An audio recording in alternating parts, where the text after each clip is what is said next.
हरे कृष्णा। तो आप सभी का बहुत बहुत स्वागत है फिर से एक बार हमारे साप्ताहिक कार्यक्रम में, जहाँ पे हम भगवत गीता पर चर्चा कर रहे हैं और दूसरे अध्याय में है। और दूसरा अध्याय ऐसा कहा जाता है कि जो भगवत गीता है उसका सार है। तो अगर आपने दूसरे अध्याय को समझ लिया, दूसरे अध्याय में आपने अध्ययन करके उसके जो मर्म है, उसके जो रहस्य हैं, उसको अगर समझ लिया तो वास्तव में आपका जीवन जो है वो बहुत ही सगम और सुलभ बन जाएगा और सबलाइम बन जाएगा। क्योंकि सेकेंड चैप्टर वैसा चैप्टर है जहाँ पर शुरुआत, अगर सनातन धर्म की हम बात करें, जिसकी बुनियाद, जिसकी नींव और जिसका मेन जो स्तंभ है, आधार स्तंभ, वो आत्म साक्षात्कार के मार्ग पर वहीं से शुरू होता है, जहाँ पर पहले ही हम ये कहते हैं कि हम शरीर नहीं, हम आत्मा हैं। अगर दूसरी श्रद्धाओं की बात करें, दूसरे फेथ की बात करें, तो वहाँ पर ये जो गूढ़ विषय है उस पर चर्चा ही नहीं की जाती। क्योंकि अगर आप दूसरे में देखने जाएंगे तो वहाँ पर भी ऐसा कुछ है कि बहुत कुछ है बताने के लिए, लेकिन आप सुन नहीं पाएंगे। अगर क्रिश्चियनिटी के देखें तो वहाँ पर भी ऐसा कहा जाता है। अगर मुस्लिम फेथ की भी बात करें तो वहाँ पर भी ऐसा है। अगर आप देखेंगे, जहाँ तक मैंने सुना है और जो थोड़ा बहुत मैंने पढ़ा है, उसमें ऐसा है कि जो कुरान भी है, वहाँ पर आपको इस भौतिक जीवन में मनुष्य जीवन कैसे जीना है और उसको कैसे बेहतर बनाया जाता है उसकी बात करते हैं। रूह की बात है ना, जल्दी नहीं करते हैं। रूह मतलब आत्मा, तो आत्मा को बहुत गूढ़ विषय है और यहाँ पर शुरुआत ही वहाँ से होती है। तो इसलिए हम कहते हैं कि सभी शास्त्रों का जो सार है वो भगवत गीता है। वहाँ पर भगवान ने बिना किसी डिस्क्रिमिनेशन, बिना किसी भेदभाव के सीधा मूल बताया है कि वास्तव में आप आत्मा है, और वहीं से शुरू होती है। और अगर अधिकांश समय हमारे जीवन में जो भी कठिनाइयाँ होती हैं, जो भी परिस्थितियाँ होती हैं, उसमें प्रमुख तो यही होता है क्योंकि हम भूल जाते हैं कि हम आत्मा हैं, हम शरीर नहीं। क्योंकि हमारे सारे संबंध, सारी इच्छाएं, सारी आकांक्षाएं शरीर के आधार पर होती हैं। इसीलिए सेकेंड चैप्टर ये बुनियाद रखता है, नींव रखता है कि कैसे पहले आपको ये समझना है कि आप शरीर नहीं, आत्मा है। उसके बाद सारे आपके जो मन के जो अलग अलग पड़ाव हैं, जीवन के जो अलग अलग रहस्य हैं, उसको समझने के लिए सबसे पहले मूल आइडेंटिटी समझने का ये जरूरत है। अभी सेकेंड चैप्टर को हमने एक एक्रोनिम दिया था। कोई बता सकता है क्या एक्रोनिम था उसका? सेकेंड चैप्टर को हमने एक समराइज किया था एक एक्रोनिम में, जिसके बेसिस पे हमने सेक्शंस और वर्सेस को डिवाइड किया था। उसमें एक एक टॉपिक को लिया था। तो क्या था वो एक्रोनिम, कोई बता सकता है? क्योंकि ये जरूरी है। जैसे जब हम लोग को ऐसा होता था, पढ़ाई जब करते थे ना, तो पढ़ाई करते करते बहुत सारी पुस्तकें ऐसी होती हैं जो 1000 पेज की, 1500 पेज की होती है। तो जब आप पढ़ने लगते हैं तो पढ़ते पढ़ते पढ़ते आगे पहुँचते हैं और फिर पता चलता है कि पीछे का भूल गए। तो ये ज़रूरी है हमारे लिए कि थोड़ा सा हम रिवीजन करते रहें। तो बता सकता है? क्योंकि आज का अभी जो है ना, ये जो मतलब we are concluding this chapter, second chapter हम कंक्लूड कर रहे हैं, तो भगवान का फाइनल इंस्ट्रक्शन मिलेगा। तो हमें ज़रूरी है कि इस चैप्टर में, जिसे बेस कहा जाता है, जो कंटेंट समराइज गीता, उसका जो नाम है वो भी हो, कंटेंट ऑफ गीता समराइज, तो हमें ज़रूरी है कि उसके में हमने क्या सीखा है, तो उसका थोड़ा सा रिविज़न करेंगे। और बहुत इंपॉर्टेंट श्लोका जो है वो लास्ट में हमने जब राष्ट्रपाल टू ने लिया, वो मतलब वो जान है पूरे इसकी, क्योंकि वहीं से सारे प्रॉब्लम शुरू होते हैं। तो बता सकता है इसका जो, आपको में से कोई बता सकता है कि एक्रोनिम क्या था वो? ओके, गीता में क्या क्या था?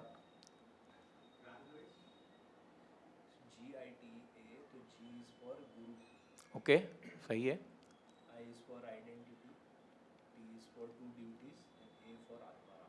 परफेक्ट।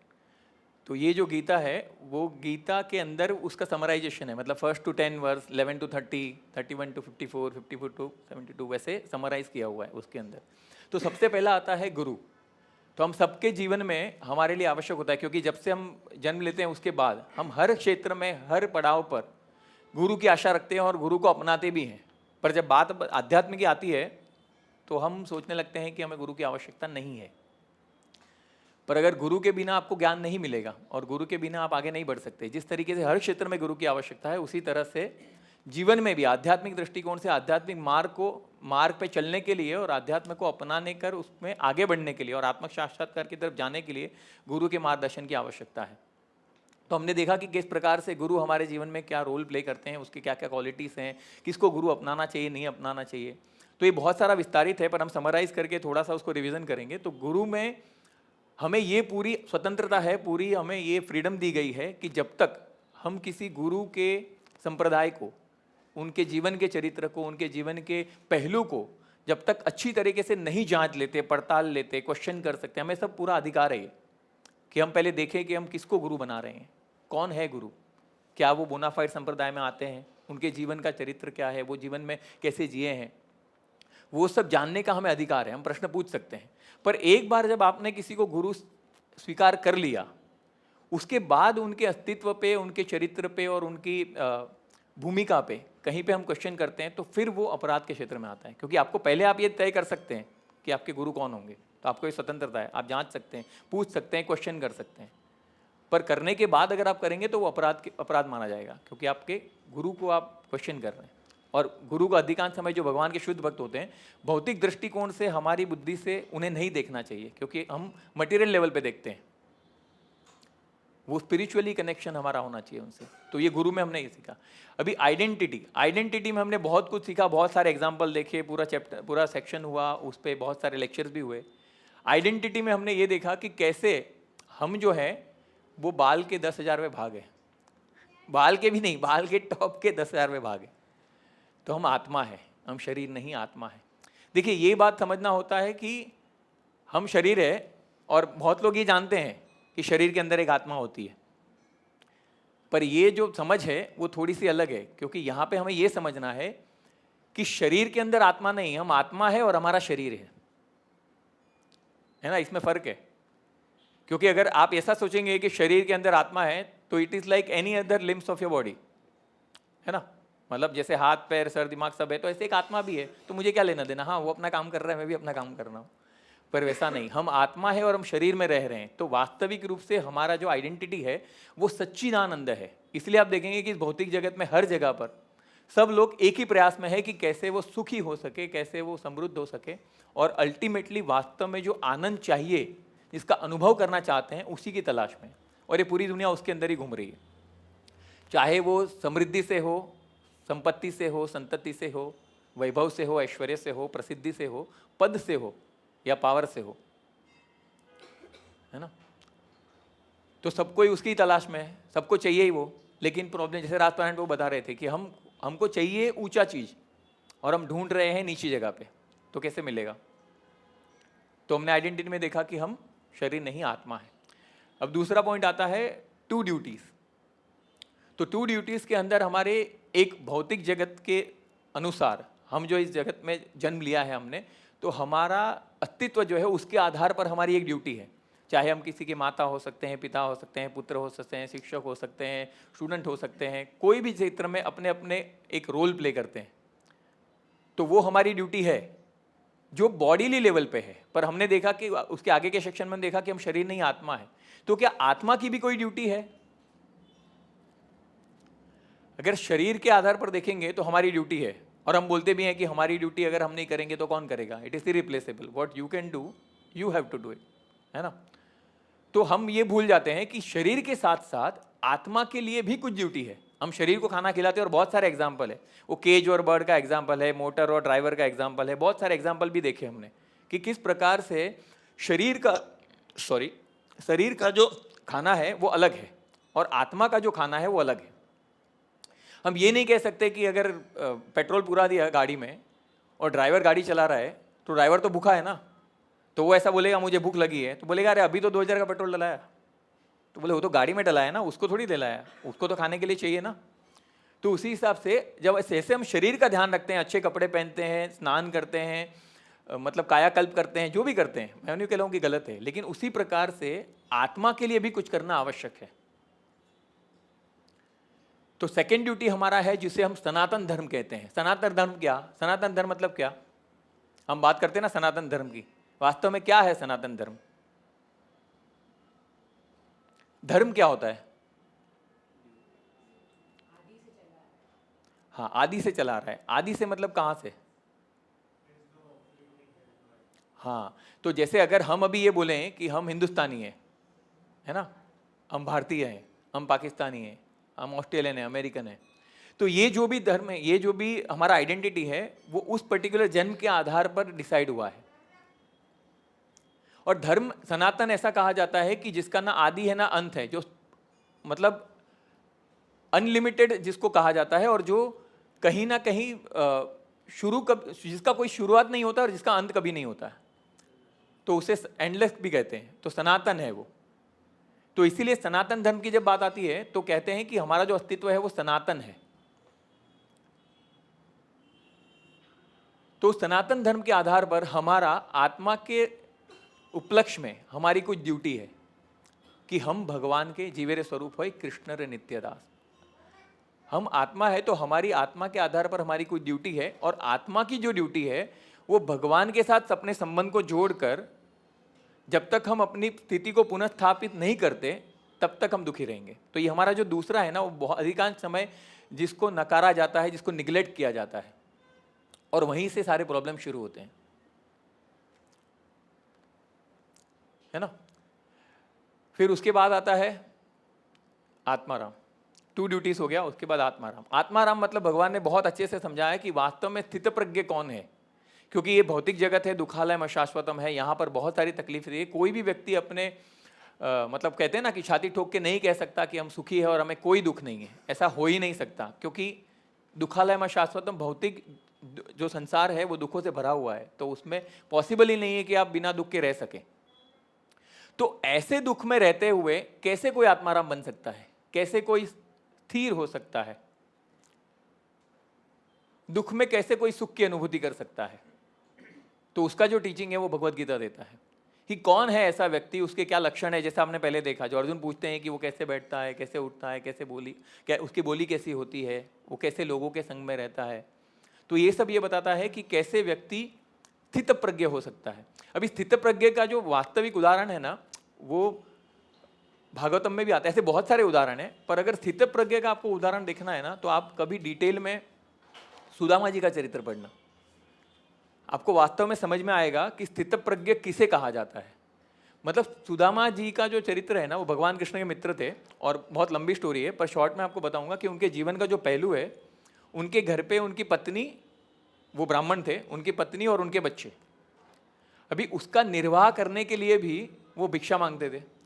अभी उनके जीवन में ऐसे बहुत सारे पहलू थे, ऐसी परिस्थितियां थी जिसके आधार पर यह पूरा संभव था कि वो अपने मार्ग से, अपनी दृढ़ता से और अपने धर्म से डगमगा जाए।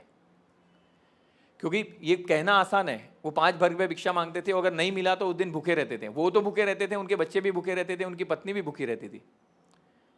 और उन्होंने, सबसे बड़ी बात है कि वैसी परिस्थिति में भी कभी भी भगवान के तरफ अकृतज्ञता का भाव नहीं किया, भगवान के तरफ कभी भी दोषारोपण नहीं किया। पत्नी को कभी कभी ऐसा होता था बच्चों के कारण कि वो शायद डगमगा जाती थी, पर उन्होंने अपने धर्म का हमेशा पालन किया। और भगवान खुद कहते हैं कि वो जब रुक्मिणी जी से उनका वार्तालाप होता है तो बोलते हैं कि माया नगरी में, भौतिक जगत में सभी माया के अधीन हो जाते हैं, पर सुदामा जरा भी हिलते नहीं। बोलते वो निर्मोही है और उसको अपने धर्म के प्रति इतनी आस्था है कि वो धर्म के लिए सब कुछ छोड़ सकता है। तो इतनी दुष्कर परिस्थिति में रहते हुए भी जो स्थिर रहता है, जो अपने मार्ग से नहीं हिलता और भगवान के प्रति उसका विश्वास अड़ग रहता है, उसे स्थित प्रज्ञ कहा जाता है।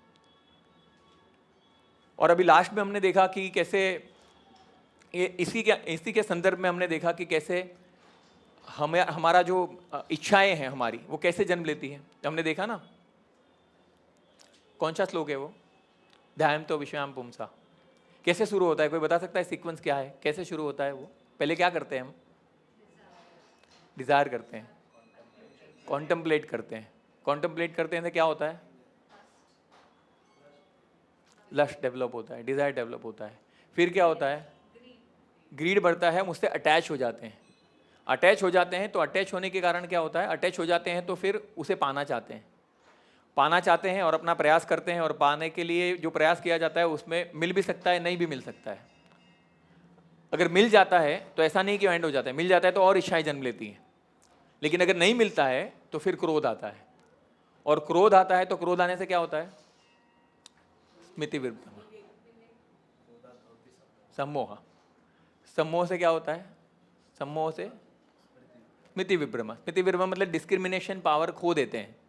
सम्मोह मतलब डीप अटैचमेंट, मतलब उसके बिना आप रह नहीं सकते, उसके लिए कुछ भी कर सकते हैं, है ना। किसी के प्रति कॉन्टेम्पलेशन किया, इसलिए बहुत इंपॉर्टेंट है जब हम आध्यात्मिक मार्ग पर आते हैं ना, तो कॉन्टेम्पलेशन हमें, हमारे मन को उतना छूट नहीं देना चाहिए कि किसी अनावश्यक वस्तु पे या व्यक्ति पे वो कॉन्टेम्पलेशन करना शुरू करे। यदि उसने एक बार कॉन्टेम्पलेशन शुरू कर दिया ना, तो फिर उसकी जो दौर है ना वो आपके हाथ में नहीं रहेगी, आप उसे कंट्रोल नहीं कर पाएंगे। इसीलिए जो थॉट्स होते हैं ना उसको वहीं काटना पड़ता है जब वो आपको कोई विपरीत दिशा में लेके जाता है। तो इसीलिए कॉन्टेम्पलेशन पे इतना इतना जोर दिया है भगवान ने, इसलिए कहा है ध्यान तो विश्राम मुमुक्षा। जहां पे आपने कॉन्टेम्पलेशन शुरू किया किसी व्यक्ति या किसी वस्तु पे, तो उसके बाद जो वो साइकिल है ना वो शुरू हो जाएगा और आप फिर उसमें से निकलना बहुत दुष्कर हो जाता है, बहुत मुश्किल हो जाता है। और फिर अल्टीमेटली आपको क्या लगते हैं, कहाँ लेकर जाता है, स्मृति विभ्रम हो जाता है। स्मृति विभ्रम में आपको समझ नहीं रहता है कि क्या करना चाहिए क्या नहीं करना चाहिए, बुद्धि नाश हो जाता है। बुद्धि नाश हो जाती है तो क्या होता है, पतन हो जाता है ना।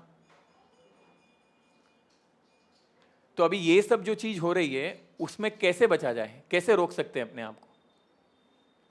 अभी कॉन्टेम्पलेशन तो होगा किसी भी व्यक्ति के प्रति। अगर आप कॉन्टेम्पलेशन नहीं करेंगे अच्छी चीज के लिए भी, अगर आपका कोई इच्छा है, कोई आकांक्षा है, कोई महत्वाकांक्षा है, आपकी किसी उद्देश्य की पूर्ति करना चाहते हैं, तो आप उसके बारे में सोचेंगे नहीं तो वो कार्य कैसे करेंगे। तो इसको कैसे समझे।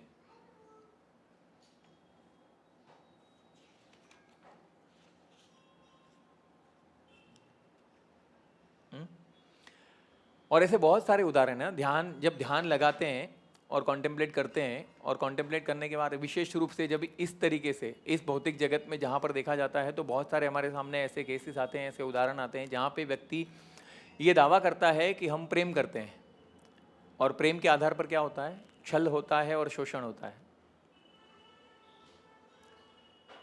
रावण एक तरफ ऐसा बोल रहा था कि मैं सीता से प्रेम करता हूँ, लेकिन प्रेम कैसा था, अगर तुमने मेरे साथ विवाह नहीं किया तो मैं तुम्हें नाश्ते में खा जाऊंगा, है ना। ये प्रेम था। और यहाँ पर भी जब हम प्रेम की बात करते हैं तो यहाँ पर जिससे प्रेम करते हैं उससे कितने सारे किस्से, मतलब कोई भी न्यूज़पेपर, कोई भी चैनल, कुछ भी उठा के देख लीजिए, आपको 2-3 केसेस मिलेंगे यहाँ पे एसिड अटैक होता है, मार डाला जाता है। तो ये कहाँ से प्रेम आया।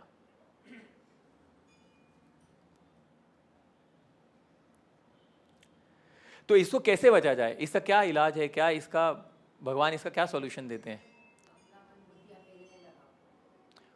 वो हम उनमें लगा सकते हैं, पर उसके भगवान में लगाएंगे तो हमारा मन अभी तक जितने जन्म से हमने उसको छूट दिया है, तो वो इतनी आसानी से भगवान में लगेगा, आपको लगता है लगेगा। लेकिन जैसे कैसे होता है ना, कि जैसे अभी आप ये संघ में बैठे हैं, ठीक है, ये संघ में बैठे हैं, तो आप अनुभव करना कि जब तक आप इस संघ में है, ऐसा नहीं बोल रहा हूँ कि मैं यहाँ पे इसलिए, लेकिन हम सब जो भक्त लोग हैं भगवान का ध्यान कर रहे हैं, भगवान की चर्चा कर रहे हैं, उस समय तक आप मार्क करना, कभी भी जो विचार आपके मन को परेशान करते हैं, जो आपके दिमाग में आता है, चाहे वो अच्छा हो या बुरा हो, वो ज़्यादा आपको विचलित नहीं कर सकता जब तक आप संघ में हैं। आप जैसे ही संघ से बाहर जाएंगे, जो भी चिंताएं थी, जो भी तकलीफें थी, आपको पुनः घेर लेगी और पुनः आप उसका विचार करने लगेंगे। तो कहने का मतलब ये है कि जब हम मन एकाग्र करने की बात करते हैं ना, तो उसके पीछे उसका वातावरण निर्माण करना पड़ता है, उसकी परिस्थिति निर्माण करनी पड़ती है। तो परिस्थिति कैसे निर्माण होती है। अभी हम सब एक भौतिक जगत में जी रहे हैं और जहां पे अपनी अपनी इच्छाओं की पूर्ति के लिए सब लोग कार्य कर रहे हैं। अब ये सब जो कार्य कर रहे हैं उसमें सब अपने अपने हिसाब से अपने प्रयास के आधार पर कुछ पाते हैं और कुछ नहीं पाते हैं। और जैसा ये श्रृंखला बताया है, उस श्रृंखला के अंदर आपका डिस्क्रिमिनेशन पावर अगर घूम गया, मैं समझता हूँ थोड़ा सा टेक्निकल है, बट ये समझना जरूरी है, चैप्टर ही थोड़ा सा टेक्निकल है, लेकिन डिस्क्रिमिनेशन पावर, जो भेदभाव का पावर आपका अगर खत्म हो गया, आपकी शक्ति खत्म हो गई कि क्या सही है और क्या गलत है, फिर तो आप मतलब कह सकते हैं कि पूरे काम से गए। क्योंकि फिर मन आपसे वो सब करवाएगा जो वो चाहता है। तो कैसे रोकेंगे इसको। लास्ट टाइम राजनारायण प्रभु ने चर्चा की थी, मैं चाहता हूं कि आप में से कोई बोले उसको कैसे कर सकते हैं हम अपने। एक्चुअली मतलब ठीक है, अगर हमको अपने आप को रोकना है तो क्या करना पड़ेगा। ब्रॉड है, मतलब आप जो बोल रहे हैं ना वो अध्यात्म is a very broad definition. अभ्यास बोला आपने, अभ्यास के आधार पर भी, अभ्यास भी किस प्रकार का अभ्यास, क्या अभ्यास करेंगे आप। करेक्ट, फिर से मन जाएगा, फिर क्या करेंगे। मतलब मैं चाहता हूं कि थोड़ा सा इंटरेक्टिव हो और आप उसको बोले, जो भी जिन लोगों को भी पता है वो। अच्छा, परफेक्ट, मतलब बेसिकली रेगुलेशंस है ना, नियम की बात करते हैं हम। अगर हम नियमबद्ध बनेंगे तो कुछ हद तक अपने मन को, अपने चेतना को रोक सकते हैं। मतलब we are talking about regulative principles. तो इसीलिए आध्यात्मिक जगत में, आध्यात्मिक जीवन में ये अनिवार्य है कि हम रेगुलेटिव प्रिंसिपल्स को फॉलो करें। क्योंकि अगर रेगुलेटिव प्रिंसिपल को फॉलो नहीं करेंगे, जैसे फॉर एग्जांपल अगर सब लोग ये जाते हैं, अभी मुंबई का ट्रैफिक आपने देखा है ना, पीक आवर्स में जा रहे हैं सब लोग। अभी मान लो वहाँ पे ट्रैफिक सिग्नल नहीं है, आप बोरीवली से निकलते हैं, राधा गोपीनाथ मंदिर जाना है, पीक आवर्स में आपने स्टार्ट किया और आप बोलेंगे मैं कोई नियम का पालन नहीं करूँगा, और कोई ट्रैफिक सिग्नल नहीं है और आप फुल स्पीड पे जा रहे हैं, बोरीवली से स्टार्ट किया, आप कहाँ तक जा पाएंगे? क्योंकि जैसे आपको जाना है वैसे दूसरे को भी तो जाना है ना। तो सब लोग एक स्पीड पे जाएंगे और ट्रैफिक सिग्नल नहीं है तो क्या होगा? हो सकता है आप बोरीवली से कांदीवली तक पहुंच जाए फुल स्पीड में, मलाड तक पहुंच जाए, फिर क्या होगा? फिर सब एक साथ में आ जाएंगे क्योंकि सबको पहले जाना है, तो क्या होगा? क्लैश होगा, केओक्स हो जाएगा, पूरा स्टक हो जाएगा पूरा ट्रैफिक। लेकिन उसकी जगह पे अगर रेगुलेटिव प्रिंसिपल होंगे, वहाँ पे सिग्नल होगा, तो थोड़ा ये जाएंगे, थोड़ा वो जाएंगे, फिर धीरे धीरे करके वो आगे बढ़ सकते हैं। इसमें ना ऐसा, अगर आपको जब फ्रीडम की बात करते हैं ना, तो लोग बहुत बड़ी बात करते हैं, वुमेन फ्रीडम की बात करते हैं, सिविल राइट्स की बात करते हैं और स्वतंत्रता की बात करते हैं। किसी को भी बंधा हुआ जीवन पसंद नहीं है, रेगुलेशन पसंद नहीं है, नियम पसंद नहीं है। अधिकांश लोग आध्यात्मिक जीवन में क्यों नहीं आते? क्यों नहीं आते? नियमों का पालन करना पड़ेगा, ये करना है, ये नहीं करना है, ये करना है, ये नहीं करना है, तो ये सब लोग को अच्छा नहीं लगता है, वो बंधा हुआ जीवन लगता है ना, कि हमको तो फ्री रहना है। लेकिन अगर वास्तव में देखोगे तो फ्री रहने की जो वृत्ति है ना, वो और आपको फंसाती है। बहुत अच्छा उदाहरण आता है, जैसे पतंग की बात आती है, पतंग को अगर चगाते हैं, आप लोग में से बहुत लोग ने चगाया भी होगा और देखा भी होगा, जब पतंग चगाने की बात आती है तो हम चाहते हैं कि पतंग जो है वो बहुत ऊपर तक जाए, है ना, हम ढील देते हैं, फिर थोड़ा उसको खींचते हैं ताकि वो बैलेंस करके रह सके। लेकिन हम अगर ये बोले कि ये जो धागा है ना, ये पतंग को रोक रहा है एक्चुअली ऊपर उड़ने से, मतलब 7वें आसमान में जाने से या तीसरे चौथे आसमान में जाने से ये धागा है वो पतंग को रोक रहा है। तो क्यों ना मैं धागे को काट देता हूं, तो पतंग और ऊपर जाएगी। तो क्या पतंग ऊपर जाएगी? जाएगी, थोड़े टाइम तक जाएगी, थोड़े टाइम तक जाएगी, फिर नीचे आ जाएगी। तो इसी हिसाब से जो रेगुलेशंस है ना हमारे जीवन में, जो नियम है, वो नियम वास्तविकता में हमें स्वतंत्रता प्रदान करते हैं। हमें लगता है कि वो हमें बांध रहे हैं, पर वो वास्तव में हमें स्वतंत्रता प्रदान करते हैं। तो जैसे 4 रेगुलेटिव प्रिंसिपल की बात करते हैं, तो 4 रेगुलेटिव प्रिंसिपल कौन से हैं? No gambling, no illicit sex. अभी ये नियम क्यों लगाए गए? क्योंकि धर्म है ना, धर्म का जैसे हमने बात किया कि सनातन धर्म की बात करते हैं, आत्मा के धर्म की बात करते हैं, धर्म की बात करते हैं, तो धर्म के लिए उचित वातावरण होना आवश्यक है, जैसा हम सबने देखा है ना। और जैसा कि आज का जो रिजल्ट भी आया इलेक्शन का, तो हम समझते हैं, हमारा अनुमान है ऐसा कि धर्म के पालन में हमें कोई कठिनाई नहीं होगी, धर्म का विरोध नहीं किया जाएगा। हमें ये नहीं कहा जाएगा कि अगर फलाना फलाना त्यौहार नहीं मनाया है तो आपका दिवाली में कैंडल नहीं लगेगा, आप दिया नहीं लगा सकते, ऐसा रिस्ट्रिक्शन नहीं होगा। इसीलिए हमने ये प्रयास किया, और आप सबको धन्यवाद जिन्होंने दिया है और जिन्होंने नहीं भी दिया, सबको धन्यवाद कि आप लोगों ने प्रयास किया कि सनातन धर्म को सत्ता में ला सके। और उसके कारण और वास्तव में हमारा कर्तव्य यही होता है कि हम उस राजा को, उस प्रतिनिधि को चुने जो धर्म को बढ़ावा दे। हम ये नहीं कहते कि सिर्फ हमारे धर्म को ही बढ़ावा दे, जो धर्म के पालन करने के लिए स्वतंत्रता हो और वास्तव में मनुष्य जीवन को उच्च स्तर पर लेके जाने के लिए जो सहायता करे, वास्तव में वो राजा होता है। वो सुविधाएं उपलब्ध कराएं कि हर व्यक्ति अपने धर्म का पालन करते हुए मनुष्य जीवन में आगे बढ़ सके। तो जैसे धर्म की बात करते हैं तो धर्म के सिद्धांत हैं, और विशेष रूप से कलयुग में धर्म एक पैर पर खड़ा हुआ है ना। तो उसके चार तर हैं, 4 स्तंभ है। तो सबसे पहला स्तंभ आता है, वो सत्य आता है, सत्य। तो सत्य की हानि कैसे होती है? जब हम गैम्बलिंग करते हैं, जुआ खेलते हैं, इसलिए बोला जाता है कि नो गैम्बलिंग। दूसरा होता है शौच।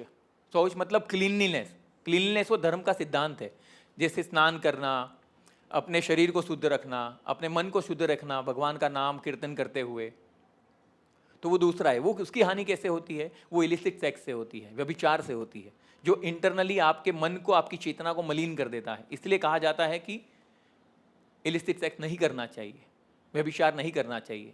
अपने जो संबंध है वो धर्म के आधार पर बनी हुई पति और पत्नी के तक ही मर्यादित होने चाहिए, है ना। और तीसरा क्या आता है?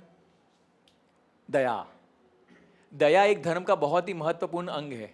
उसकी हानि कैसे होती है? मीट ईटिंग से। जब आपके हृदय में करुणा और दया नहीं है किसी अन्य जीव के प्रति, और उसकी जब हिंसा होती है और अपने स्वाद के लिए, अपने जीवा के लिए उसका जब आप हनन करते हैं, तो उसका वो सिद्धांत भंग होता है। और लास्ट क्या है? तप।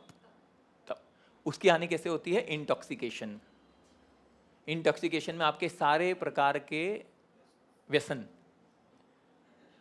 तो व्यसन में जब आप व्यसन करते हैं ना, हम फ्रीडम की बात करते हैं, व्यसन से व्यक्ति बंध जाता है और इतनी हद तक बंध जाता है कि जब वो व्यसन के लिए आतुर हो जाता है तो उसके लिए वो कुछ भी कर सकता है। तो इसीलिए 4 सिद्धांतों का पालन करके हम उस स्तर पर आते हैं। प्रभुपाद जी को किसी ने पूछा, प्रभुपाद जी को किसी ने पूछा कि अभी तो मैं 4 सिद्धांतों का पालन करता हूं, अभी तो मैं भक्त बन गया ना? तो प्रभुपाद ने बोला नहीं, अभी तुम भक्त नहीं बने हो, भक्त तो तुम अब बनोगे, अब तुम मनुष्य बने हो। तो जब हम ये सिद्धांतों का पालन करते हैं ना, 4 सिद्धांतों का, तो हम मनुष्य बन जाते हैं।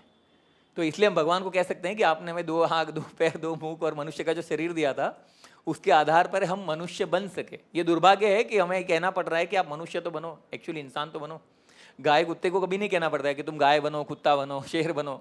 मनुष्यों को कहना पड़ता है कि तुम मनुष्य तो बनो, क्योंकि हमारी वृत्ति ऐसी हो गई है ना।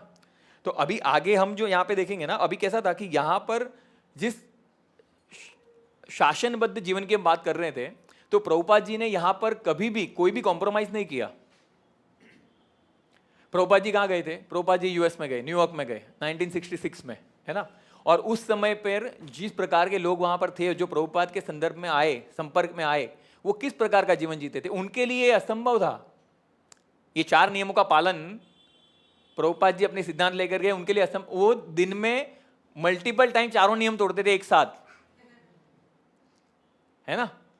लेकिन प्रभुपाद ने कभी उसमें कॉम्प्रोमाइज नहीं किया। प्रभुपाद अपने सिद्धांत पे थे, प्रभुपाद ने यही कहा कि यही होगा। प्रभुपाद जी एक मतलब वहाँ पे ना उस समय पे क्या था, एलएसडी बहुत फेमस था। एलएसडी एक टाइप का ड्रग्स होता है, जो एलएसडी लेते हैं और फिर उनको मतलब वो हेल्यूसिनेशन होता है और वो बहुत बहुत ऐसा मतलब उनको किक मिलता है और अलग उस पर पहुँच जाता है। सब हिप्पीज़ की बात कर रहे हैं ना।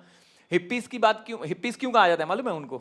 क्योंकि वो समाज से ठुकराए हुए, समाज को नहीं मानने वाले, समाज के परिस्थितियों में नहीं रहने वाले, और उनके बाल और वो सब वो इतने बढ़ाते थे, उनके हिप तक उनके बाल पहुंचते थे। इसकी वजह से उन्हें हिप्पीज कहा जाता था। तो उस समय पे वो 4 नियमों का एक साथ भंग करते थे और प्रभुपाद जी कहते थे कि अगर आपको आध्यात्मिक जीवन में उन्नति चाहिए तो आपको ये छोड़ना पड़ेगा। प्रभुपाद जी बहुत सारे ऐसे कॉलेज के स्टूडेंट्स थे और वो लोग सब एलएसडी लेते थे। तो प्रभुपाद जी आएंगे, प्रभुपाद जी को चैलेंज किया। प्रभुपाद जी थे और वहाँ पे मेरे ख्याल से हयग्रीव प्रभु थे। तो वहाँ पर उनको चैलेंज किया कि आप मतलब आप कैसे कह सकते हैं कि एलएसडी में कोई पावर नहीं है, कोई दम नहीं है? आपने कभी लिया है क्या? प्रभुपाद जी को पूछा। तो प्रभुपाद जी को पूछा तो उनके सारे जो मित्र थे वो सब हंसने लगे। मतलब उनको लगा कि they have crack good joke on Prabhupada. तो प्रभुपाद बहुत सतर्क थे, बहुत स्मार्ट थे। बोले, प्रभुपाद ने बोला कि मैंने अपने जीवन में कोई नशा नहीं किया है और मैंने कभी एलएसडी नहीं लिया। तो बोले, आपको कैसे पता चला? बोले, मैंने नहीं किया पर मेरे शिष्यों ने किया है। ये देखो यहाँ पे बैठे हैं, वो पहले करते थे और इससे ज़्यादा किक, एलएसडी से ज़्यादा किक उनको हरिनाम कीर्तन में मिलता है, भगवान के नाम में मिलता है। तो उनको पूछा तो प्रभुपाद के शिष्य भी प्रभुपाद जैसे एकदम फायर्ड अप थे, उनको खड़ा किया और फिर उन्होंने एकदम फायर्ड अप लेक्चर दे दिया पूरा 1 घंटे का। हयग्रीव प्रभु ने कैसे एलएसडी आपको बांधता है और नीचे के स्तर पे लेके आता है, उससे उच्चतर चेतना आपको प्राप्त करनी है तो उससे उच्चतर चेतना आपको हरिनाम दे सकता है। उसी प्रकार से ना वहाँ पे एक बहुत म्यूजिकल बैंड था, मैंने शायद पहले भी बताया है, फक्स करके एक म्यूजिकल बैंड था। तो वो लोग क्या थे, वो लोग अपने काल में इतने प्रचलित थे कि वो इसलिए प्रचलित थे क्योंकि वो अपने जो रिकॉर्डिंग्स होते थे, अपने जो सॉन्ग्स होते थे, उसको इंटॉक्सिकेशन और इलिसिट सेक्स के आधार पर उसके लिरिक्स लिखते थे और लोग उसको सुनकर पूरा अपना आमदनी को डालकर उसके रिकॉर्ड खरीदते थे और सुनते थे और सुन के विजुअलाइज करके आनंद की अनुभूति करते थे। तो प्रभुपाद जी के पास आए वो लोग और प्रभुपाद जी, बहुत सारे मित्र थे, परम पूज्य राधानाथ स्वामी महाराज बताते हैं। तो वो लोग आए और प्रभुपाद को बोला कि प्रभुपाद जी ये फक्स वाले हैं और ये लोग जो हैं अभी के युवाओं के मतलब दिलों की धड़कन है, अभी उन लोग के लिए लोग मर मिटते हैं, अगर ये लोग भक्त बन गए ना तो बहुत ज़्यादा बड़ा इन्फ्लुएंस होगा।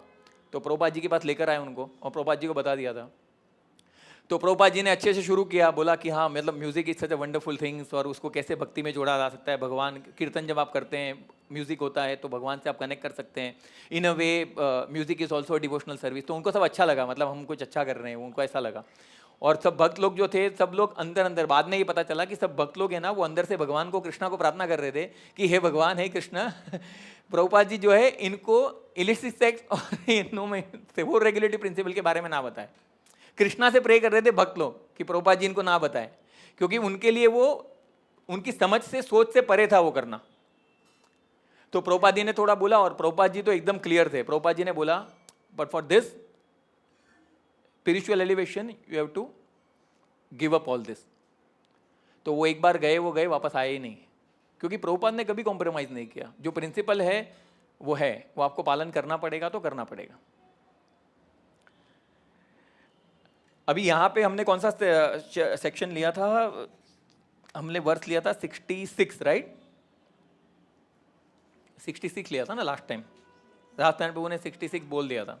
तो उसके आगे के वर्ष में जाएंगे और हम देखते हैं आगे। अभी बहुत इंपॉर्टेंट श्लोक आने वाले। मैंने ये रिवीजन इसलिए किया क्योंकि ये 62 से लेकर 72 तक है ना, वो सारे कनेक्टेड है। मतलब किस प्रकार से ध्यान से लेकर कैसे हम उससे मुक्त हो सकते हैं, पूरे कनेक्टेड वर्सेस है, इसलिए मैंने आगे का रिवीजन किया।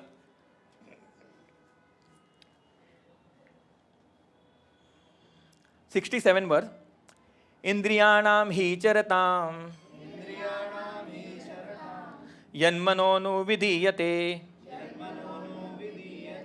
तदस्य हरति Pragyam वायुर्नावमिवाभसि। As a strong wind sweeps away a boat on the water, even one of the roaming senses on which the mind focus can carry away a man's intelligence. Purport: unless all of the senses are engaged in the service of the Lord, even one of them engaged in the sense gratification can deviate the devotee from the path of transcendental advancement. As mentioned in the life of Maharaj Ambarish, all the senses must be engaged in the Krishna consciousness. For that is correct teaching of controlling the mind. जैसा इन्होंने कहा ना कि mind को control करना है। अगर आपने एक भी, जैसे पानी होता है ना, तो पानी कैसा होता है? पानी लिक्विड है, ठीक है। अगर एक छोटा सा सुराग भी रह गया, एक छोटी सी हेयरलाइन फ्रैक्चर जितना भी अगर गैप रह गया, तो पानी उसके अंदर से निकल जाएगा। उसी प्रकार से माइंड जो है ना, जो सेंसेस है, वो इतने पावरफुल है कि अगर थोड़ा सा भी अगर मन विचलित हुआ ना, तो आपको पता नहीं चलेगा कि आपको वो कहाँ पर लेकर जाके खड़ा कर देगा। इसीलिए हर इंद्रियों से भगवान की भक्ति और आध्यात्म को जोड़ना बोला है। अभी आप बोलेंगे ये कैसा कैसे हो सकता है? हर इंद्रिय कैसे कर सकते हैं? विशेष रूप से 2024 में भौतिक जीवन में रह रहे हैं, मुंबई में रह रहे हैं, उसको कैसे कर पाएंगे? हर इंद्रियों से भक्ति करनी है। बेसिकली यहां पर यह बताया जा रहा है कि हमारा सबसे प्रबल जो इंद्रिय है वो मन है, और मन को भगवान में लगाना इतना आसान नहीं है। जैसा मैंने कहा, आपको उसकी भूमिका तैयार करनी पड़ेगी, उसका वातावरण तैयार करना पड़ेगा, परिस्थिति निर्माण करनी पड़ेगी। अगर आप बोलेंगे कि मैं अगर 24 घंटे में से 2 घंटा इंस्टाग्राम देखूंगा या देखूंगी या सोशल मीडिया पे रहेंगे, वहाँ पे बहुत सारी ऐसी चीज़ें होती है जो माइंड को डिस्ट्रैक्ट करती है। तो अगर उस तरीके का वातावरण तैयार करेंगे तो ऐसा हो ही नहीं सकता कि आपका माइंड आपको भगवान में लगने में हेल्प करे। देखिए, 2 चीज़ें बहुत क्लियर है। इस भौतिक जगत में भगवान कृष्ण का और उनके नाम का कोई भी सब्स्टिट्यूट या कोई भी ऑप्शन नहीं है। ये बात आपको समझनी पड़ेगी। हम कितना भी कुछ भी कोशिश कर लें, उसका सब्स्टिट्यूट कोई नहीं है, ठीक है।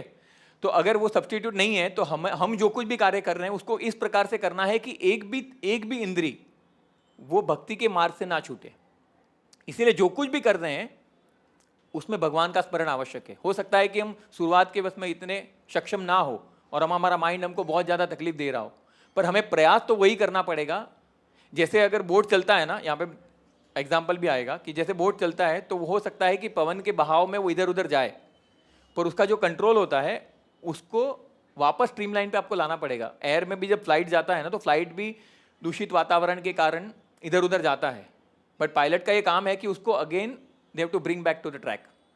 तो उसी वजह से हमें भी, हमारे मन जाएगा, इधर उधर जाएगा, तकलीफें होंगी, विचलितताएं होंगी, परिस्थितियां निर्माण होंगी, लेकिन हमको ये याद रखना है कि कैसे हमको धीरे से, जेंटली, पोलाइटली अपने माइंड को भक्ति के चिंतन में, भक्ति के मार्ग पर लाना है धीरे धीरे। uh,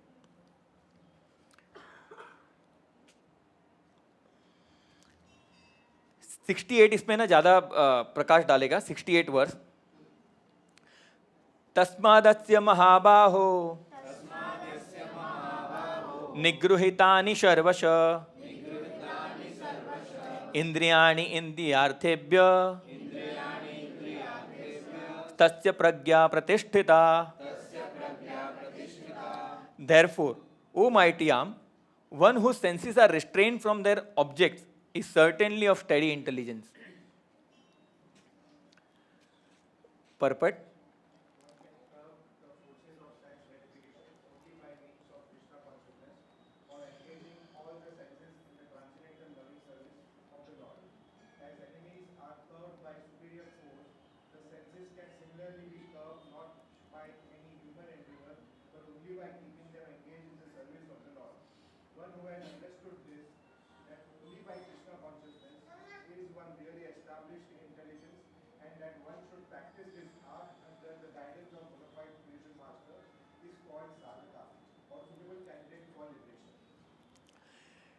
तो भक्ति मार्ग है ना, वो आपको तुरंत ही मुक्त करने का झूठा आश्वासन नहीं देता है।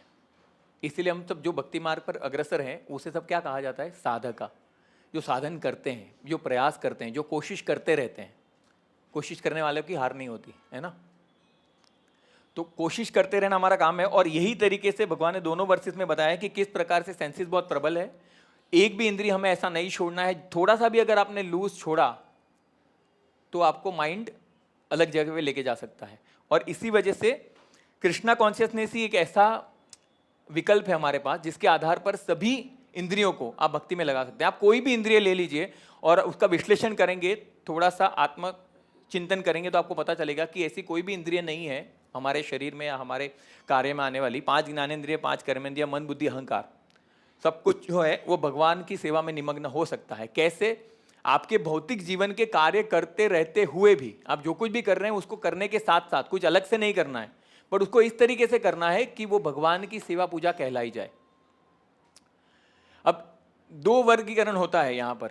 अब जो लोग, जैसे हमने बात किया, जो लोग रेगुलेटिव प्रिंसिपल को मानते हैं, जो आध्यात्मिक जीवन का चयन करते हैं और उस पर चलने का प्रयास करते हैं, और जो लोग इसको पूर्णतः से नकारते हैं। और ये दोनों के जीवन आप देखेंगे ना तो दोनों के जीवन में बहुत सारी समानताएं भी हैं और बहुत सारा विरोधाभास भी है। समानताएं हैं लेकिन उसका उद्देश्य अलग अलग है, हम देखेंगे आगे।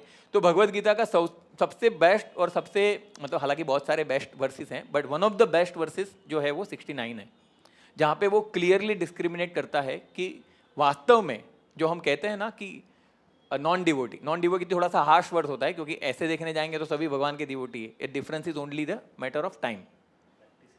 प्रैक्टिसिंग डिवोटी और नॉन प्रैक्टिसिंग डिवोटी, मतलब जो प्रैक्टिस नहीं कर रहा है, जो आध्यात्मिक जीवन को उसने अभी तक अपनाया नहीं है, फ्यूचर में अपना सकता है, पर जिसने नहीं अपनाया है उसमें क्या विरोधाभास है और क्या समानता है, ये हम देखेंगे 69 वर्ष में। और ये वर्ष जो है वो पूरी तरह से क्लियर कर देगा कि वास्तव में एक जो भक्त होता है जिसने आध्यात्मिक जीवन का चयन किया है, उसकी प्रणाली, उसकी जीवन की शैली और उसको जीवन जीने की रीत कैसी होनी चाहिए, और जो हमारे आज के विषय से रिलेटेड है, the only way of Sublime life, वो कैसे आ सकता है, वो ये वर्ष से हमको समझ में आएगा। या निशा सर्वभूतानां तस्यां जागृति संयमी यस्यां जागृति भूतानि सा निशा पश्यतो मुने। What is the night for all being is the time of awakening for the self-control, and the time of awakening for all being is the night for the introspective sage. Arush, can you read purport? There are 2 classes of intelligent men. One is intelligent in material activities for sense gratification, and the other is introspective and awake through cultivation of self-realization. Activities of the introspective sage or thoughtful man are night for the persons materially absorbed. Materialistic persons remain asleep in such a night due to their ignorance of self-realization. The introspective sage remains alert in the night of the materialistic man. The sage feels transcendental pleasure in the gradual advancement of the spiritual culture, whereas the man in materialistic activities, being asleep to self-realization, dreams of varieties of sense pleasure, feeling sometimes happy and sometimes distressed in his sleeping condition. The introspective man is always indifferent to the materialistic happiness and distress. He goes on with his self-realization activities undisturbed by material reactions. तो जो आध्यात्मिक साक्षात्कार के लिए मार्ग पर अपने आप को जिसने समर्पित किया है, उसके लिए जो दिन होता है वो बाकी लोगों के लिए रात होती है, और बाकी लोगों की जो रात होती है उसके लिए दिन होता है। उसका बहुत अच्छा उदाहरण हम अपने आसपास ही देख सकते हैं। जितने भी नाइट क्लब है, जितने भी लिकर्स बार्स है, जितने भी एन्जॉयमेंट टेंडेंसी वाले जितने भी शर साधन है, वो सारे कब शुरू होते हैं? रात को। रात को they are in full energy, है ना, मतलब उनको ऐसा लगता है कि हमारे दिन निकला है। और जब वो अपना दिन शुरू करते हैं तो जो आध्यात्मिक उन्नति वाले रहते हैं, जिनको आध्यात्मिक में प्रगति करनी है, उनकी वो रात हो जाती है, वो सो जाते हैं उस समय। और उनका जब दिन होता है तब इनकी रात। अभी 5 बजे सब सारे बार सब बंद होता है, 4 बजे फिर वो सोने जाते हैं। उसके पहले जो संयमी व्यक्ति होता है वो जाग जाता है। तो यहाँ पर बेसिकली डिस्क्रिमिनेट कर रहे हैं कि जो आध्यात्मिक मार्ग पर जो चल रहा है उसकी दिनचर्या कैसी होती है। कैसी होती है उसकी दिनचर्या? मतलब जो सबसे पहले सुबह जल्दी उठता है ना, 4 बजे उठ जाते हैं जनरली, 3:30-4 बजे उठ जाते हैं, फिर उनका दिन शुरू होता है।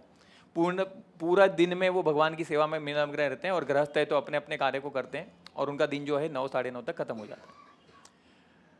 और दूसरे जो व्यक्ति होते हैं वो, उनका जीवन जो है वो रात को शुरू होता है, और वो टोटल तमोगुण में रहते हैं। तो यहाँ पर ये डिस्क्रिमिनेशन किया गया है कि किस प्रकार से जो व्यक्ति भक्ति में अग्रसर है उसको किन किन बातों का ध्यान रखना है ना। तो यहाँ पर ये जो हमने 4 रेगुलेटरी प्रिंसिपल की बात की, वो यहाँ पर जो है वो व्यक्ति क्या करता है, जैसा मैंने बताया कि जो भी, ऐसा नहीं है कि दोनों में इंटेलिजेंस नहीं है, दोनों में इंटेलिजेंस है, पर दोनों अपनी इंटेलिजेंस को गलत उद्देश्य से और गलत इच्छाओं की पूर्ति के लिए कंप्लीट करते हैं। इंटेलिजेंट दोनों है, तो दोनों के पास सेम बुद्धि है, शक्ति है, सामर्थ्य है, लेकिन एक व्यक्ति जो है वो आध्यात्मिक मार्ग पर उन्नति करने के लिए भगवान की सेवा में निमग्न करता है, अपनी इंद्रियों का निरीक्षण करता है, उसको नियमित रखता है, नियंत्रित रखता है। और जो दूसरा व्यक्ति है वो अपनी इंद्रियों के भोग के लिए, इंद्रिय तृप्ति के लिए कार्य करता है। तो इसका उदाहरण जो देते हैं ना, उसमें स्पेसिफिकली बताया गया है कि मटीरियलिस्टिक पीपल का जो लाइफ होता है वो किसके सेंटर्ड रहता है, बता सकता है? अधिकांश समय जो मटीरियलिस्टिक भौतिक जीवन जो रहता है वो किसके आसपास रहता है? क्या प्राप्त करने का प्रयास करते हैं? पैसा और सेल्फ एंजॉयमेंट, सेंस प्लेजर,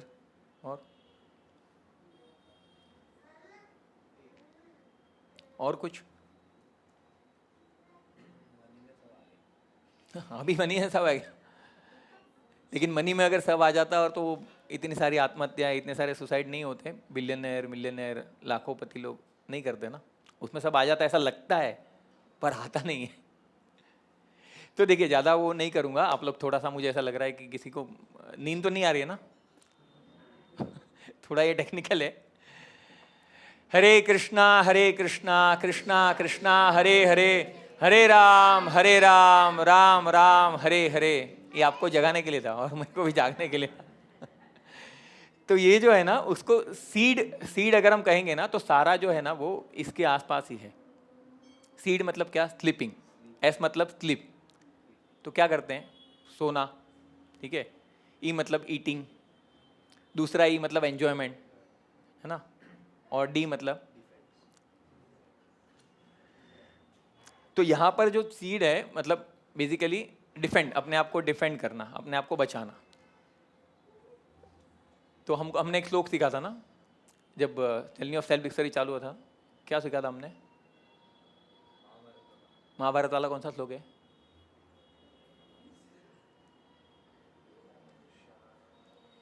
बोलो बोलो बोलो, महाभारत वाला कौन सा श्लोक है जो बहुत फेमस है? सबसे पहला वर्ष हमने हिंट दो थोड़ा। वो भगवत गीता है, वो स्टैंडर्ड श्लोक है हालांकि वो भी महाभारत ही है, क्योंकि भगवत गीता महाभारत का पार्ट है।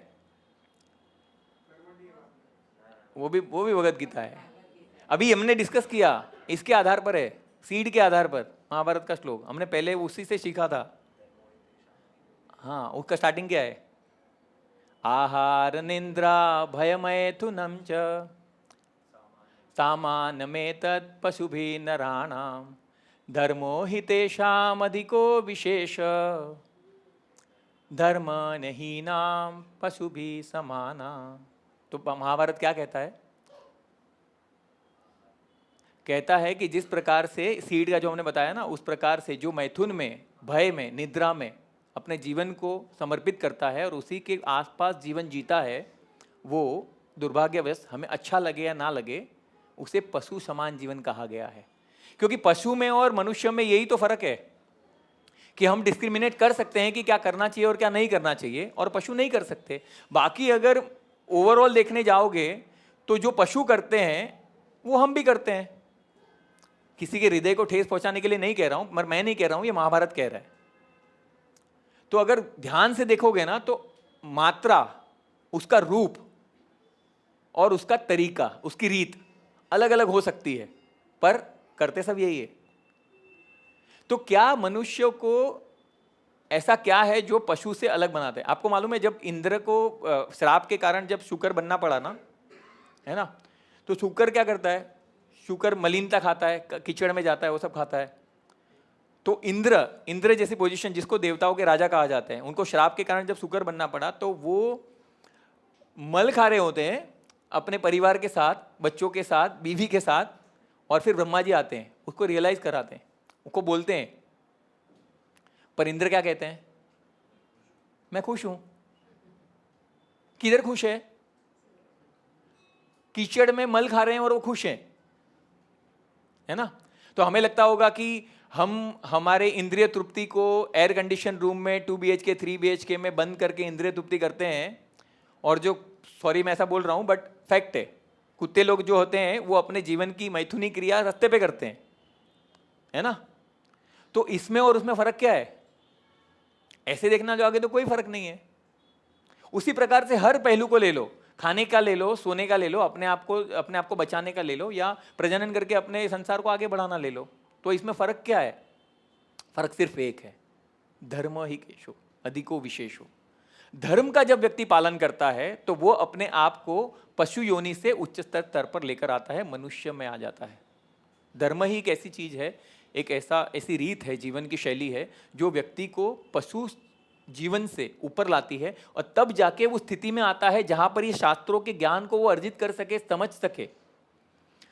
अदरवाइज कितने ऐसे, मुझे बताइए कितने ऐसे अनफॉर्चुनेट लोग हैं जो भक्ति के मार्ग पर अग्रसर नहीं है, और अपने जीवन को एक दृष्टिकोण से, हम गर्व से नहीं कह रहे हैं बट बहुत विनम्रता से कह रहे हैं, क्योंकि हम भाग्यशाली हैं, हमें प्रभुपाद जी का आश्रय मिला और भगवत गीता और भागवतम का ज्ञान मिला, ये अवसर मिला कि हम इस ज्ञान को ले सके। लेकिन अगर आप शास्त्रों के चक्षु से देखेंगे तो भौतिक जीवन में जो आध्यात्मिक मार्ग पर नहीं है, वो लोग के जीवन में कितनी कठिनाइयां और कितनी परेशानियां हैं, आप देखना जरा गौर से, आपके रोंगटे खड़े हो जाएंगे।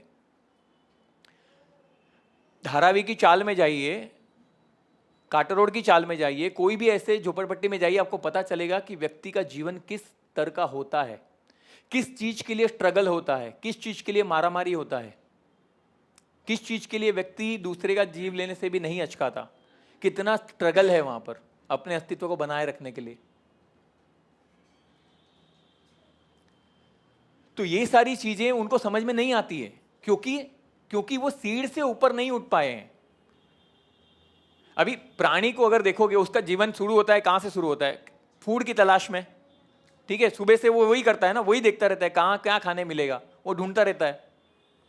तो उसे वो ढूंढता रहता है, और ढूंढते ढूंढते क्या होता है, ढूंढते ढूंढते वो अगर उसको कोई मारेगा तो अपने आप को बचाएगा, फिर ढूंढते ढूंढते थक जाएगा तो सो जाएगा, और सो जाएगा तमोगुण बच जाएगा। अगर उसको दूसरा अपना साथी मिल गया तो उसके साथ वो आनंद करने का और उसमें आनंद ढूंढने का प्रयास करेगा। बस यही तो होता है।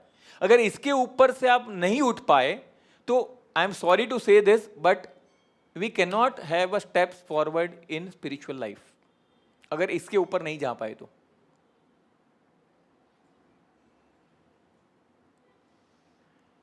क्योंकि हमारी पूरी शक्ति, पूरा ध्यान 100% हम उस पर ही दे देते हैं, तो हम आगे सोचेंगे कैसे? अब हमें ऐसा जब बोलते हैं ना, लोगों को प्रचार करते हैं, अभी दिसंबर मंथ आएगा जहाँ पे पुस्तक वितरण होगा, लोगों को बताएंगे। और पुस्तक वितरण जो मंथ है ना, वो आध्यात्मिक जीवन में रुचि रखने वालों के लिए बोनांजा ऑफर है। आपको देखना है ना कि आपको मतलब क्या मिल गया है, और आप कितने आप फॉर्चुनेट है। आप जाइए, पुस्तक वितरण कीजिए, और अलग अलग लोगों से सिर्फ मिलिए।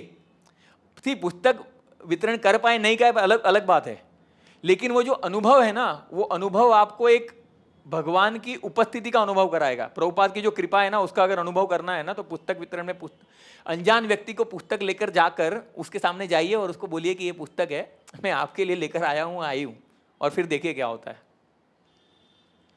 It is like person is sleeping for the years और बर्ड्स टुगेदर। उसके लिए आप अलार्म लेके जाते हैं, उसको जगाने के लिए, लेकिन उसके पहले हमें जागना पड़ता है। एक दिन मैं पुस्तक वितरण कर रहा था, तो मैं बोला कि मतलब ऐसे डायलॉग सब सीख लेते हैं ना, मतलब खुद को रियलाइज होगा नहीं होगा, पढ़ाई नहीं होगा, अलग होगा। मैं जाके ऐसे बोलते हैं ना कि अरे आपका ये जीवन बदल देगा। तो मैंने स्टेशन पे कोई जा रहा था, वो गांव जा रहे रहेंगे, तो मैं गया ऐसे हंसी खुशी, मतलब बोला कि अरे भगवत गीता पढ़िए, आपका जीवन बदल जाएगा। उसने जो डायलॉग मारा ना, वो आज तक मुझे याद है। बोला आपका बदला क्या? अब मेरा नहीं बदला था, मैं नया नया था, अभी भी नहीं बदला है, मतलब वो प्रयास में हूँ, लेकिन मेरे पास आंसर नहीं था उसका। तो भगवत गीता जब हम देते हैं ना, तो इसके लिए पहले आवश्यक है कि हम भगवत गीता पढ़े। आप जो 2 चैप्टर पढ़े ना, 2 चैप्टर में से जो भी आपका मनपसंद श्लोक हो ना, वो श्लोक को कंठस्थ कर लीजिए और फिर उसको कोट करके उसके जो परपट है उसके आधार पर उसको बात बोलिए जो उसको हिट कर सके। क्योंकि हम जब जाएंगे ना, तो पहली बात है कि मैं कन्विंस होना चाहिए पुस्तक से, तब मैं जाके किसी को दे सकता हूं। अगर मैं ही कन्विंस नहीं हूं तो सामने वाले को कन्विंस कैसे करूंगा? और सेल्समैन का सबसे पहला ट्रिक ये होता है कि वो जो प्रोडक्ट बेचने हम लोग बेच नहीं रहे हैं, हम वितरण कर रहे हैं, बट मैं ये बोल रहा हूं कि सेल्समैन मार्केटिंग में कोई भी व्यक्ति होगा ना, भले उसका प्रोडक्ट घटिया से घटिया होगा, लेकिन वो फुल कॉन्फिडेंस में रहता है कि मेरे जैसा प्रोडक्ट मार्केट में और कोई नहीं है। तभी तो जाके तुम काउंटर कर पाओगे ना, तभी तो तुम आंसर कर पाओगे उसके क्वेश्चन को। उसके फीचर्स को समझना होगा, उसके अंदर जो मूल्य दिए उसको समझना होगा। वो बिना समझे जाएंगे और पुस्तक देंगे तो मतलब लेफ्ट राइट कर देंगे। और लोग का अलग अलग ऐसा ऐसा अनुभव होगा ना, मैं आपको बोलता हूँ कि हम लोग करने वाले हैं शायद प्रयास, उसमें आइए और लोगों को देखिए और उनके रिएक्शन को देखिए। ऐसा लगेगा जैसे मतलब हम मशीन गन लेके उसको उड़ा देंगे, हम बम लेके जा रहे हैं, ऐसे ऐसे रिएक्शंस मिलेंगे आपको। क्यों? क्योंकि अज्ञान में उनको पता नहीं है, उनका जीवन जो है वो सीड के आधार पर ही है, उन्हें नहीं पता है। और आप देखेंगे ना तो बोलेंगे कि हमें सब पता है, भगवत गीता ना हमको पता है, भगवत गीता सब हमारा ही तो है, कृष्ण भी हमारे ही तो है, हमको पता है सब। पर भगवत गीता के मूल्यों के आधार पर क्या आप अपना जीवन जीते हैं? प्रभुपाद जी को बोला था, प्रभुपाद जी को बोला, एक किसी ने आके बोला कि I can left right centre start to end, सीधा और उल्टा 1 घंटे में पूरा भगवत गीता रिसाइट कर सकता हूं। प्रभुपाद जी को बोला आके। बहुत सारे लोगों के ड्रीम होते हैं कि मुझे भगवत गीता पूरा कंठस्थ करना है, पर वो माइंड के लेवल पे है, लेकिन हृदय के लेवल पर हमने उसमें से क्या सीख के अपने जीवन में उतारा। तो Prabhupada said only one statement, can you live by the Bhagavad Gita's one principle, one shloka at least. तो हम भगवत गीता पढ़ते हैं पर उसको जीवन में उतार कर, अब हम नॉलेज की बात करते हैं, बोले हमको सब पता है। अब पता है की बात करते, पता है मतलब क्या? नॉलेज, पता होने से नॉलेज नहीं होता है, जानते हैं आप बोलेंगे क्या बोल रहे, पता है मतलब नॉलेज ना, मतलब ज्ञान है तो नॉलेज है, लेकिन ऐसा नहीं होता है। अब मैं आपको बोलूं कि भारत और पाकिस्तान का वॉर होने वाला है, ठीक है? तो आपने ये सुना, तो ये सुनने के बाद क्या हुआ आपको? एक बोलो यार कुछ तो, क्या हुआ? कोई एक तो कुछ तो बोलो। मैंने बोला कि भारत और पाकिस्तान का वॉर होने वाला है, वो सुन के क्या हुआ आपके मन में, माइंड में क्या क्वेश्चन आया? क्यों होगा? ऐसा क्वेश्चन क्यों आया? भारत और पाकिस्तान का वॉर होने वाला है, ऐसा सोच के क्यों होगा? क्यों आया ऐसा क्वेश्चन? क्योंकि आप भारत में हैं। मतलब रिलेट किया ना आपने। अगर मैं बोलूंगा कि रशिया और यूक्रेन का वॉर होने वाला है, या अमेरिका और रशिया का वॉर होने वाला है, तो आपको क्या है वो पता होगा, लेकिन उससे आपको फर्क नहीं पड़ता है, क्योंकि भारत पाकिस्तान का वॉर होगा तो आपको फर्क पड़ेगा। तो knowledge is not only about the knowing things, but knowing के आधार पर आप क्या कर रहे हैं, वो जब आप करते हैं ना, वो वास्तव में नॉलेज होता है। जैसे आपको ऐसे बहुत सारे लोग मिलेंगे कि हमको भगवत गीता पता है, हमको कृष्ण पता है, हमको सब कुछ पता है, ऐसा बोलेंगे भी। अरे मतलब विशेष रूप से देखने का, जब कोई शमशान में जाता है ना किसी की अंतिम यात्रा में, तब उसको शमशान वैराग्य बोलते हैं। सबको वैराग्य आ जाता है, ऐसा लगेगा कि सब वहां पे ही मुनि बन जाएंगे। सही में ऐसा लगेगा कि अरे यार ये संसार तो नश्वर है, ये कल थे अभी नहीं है, हम भी नहीं रहेंगे, ये सब ऐसा बहुत सब बोलेंगे कि संसार में तो सब कुछ नश्वर है, एक दिन तो सबको जाना है, ये सब बातें करेंगे। लेकिन जब आप उसके कार्य को देखेंगे ना, एक्टिविटी को, वो उससे तुरंत विपरीत होगा। मतलब देखा है आपने, महसूस किया है कभी भी? बहुत सारे ऐसे लोग होते हैं, वो बोलेंगे कुछ और करेंगे कुछ, तो उसको वास्तव में नॉलेज नहीं कहा जाता। आप जब कार्य करते हैं, जैसे आपको पता हो गया अभी संसार नश्वर है, ये जान लिया आपने, तो आप क्या कर रहे हैं उसके लिए? उसके लिए कुछ एक्टिविटी कर रहे हैं, उसके लिए कुछ इनिशिएटिव लिया क्या? आपने अपने जीवन में, अपनी सोच में, अपनी चेतना में बदलाव लाया? ये जान लिया, जानना पर्याप्त नहीं है, इट इज नॉट नॉलेज। लेकिन how you apply that information, you implement that in your life, then it gives you the realization, and that realization is actual knowledge. Otherwise it is only information. Unless and until there is no transformation, it is only information. और information के data पर gigabytes और gigabytes कितने भी store करके पड़े रखो, उसका कोई मतलब नहीं है. If you are not able to apply, open and retrieve that file whenever it is required in case of emergency, virus attack, वो फाइल अगर आपका नहीं खुल रहा है तो आपका सारा ज्ञान धरा का धरा है, कुछ फायदा नहीं है. वो स्टोर हाउस और डेटा सेंटर कुछ काम का नहीं है. अगर आप अपने डेटा पे होने वाले वायरल अटैक से, वायरस अटैक को नहीं बचा पाते अपने ज्ञान के आधार पर, अपने प्रिवेंटिव सॉफ्टवेयर के आधार पर, एंटीवायरस के आधार पर, तो वो कुछ काम का नहीं है. इसी वजह से ज्ञान होना सही बात है, पर ज्ञान को अर्जित करने के बाद उसको अपने जीवन में उतारना बहुत आवश्यक है. अभी ये चीज है ना जो मैंने यहाँ पे बताया, उसमें क्या होगा, 3 चीज होती है जो डिवोटीज और नॉन डिवोटीज की जब बात करते हैं, नॉन डिवोटीज नहीं बोलना चाहिए, बट मैं बोल रहा हूँ कि भक्ति के मार्ग पर नहीं है उनके लिए 3 चीज कॉमन होती है. क्या होता है? एक तो उनका एक्टिविटी हमने डिस्कस किया. उनकी क्या एक्टिविटी होती है? उनकी एक्टिविटी क्या होती है?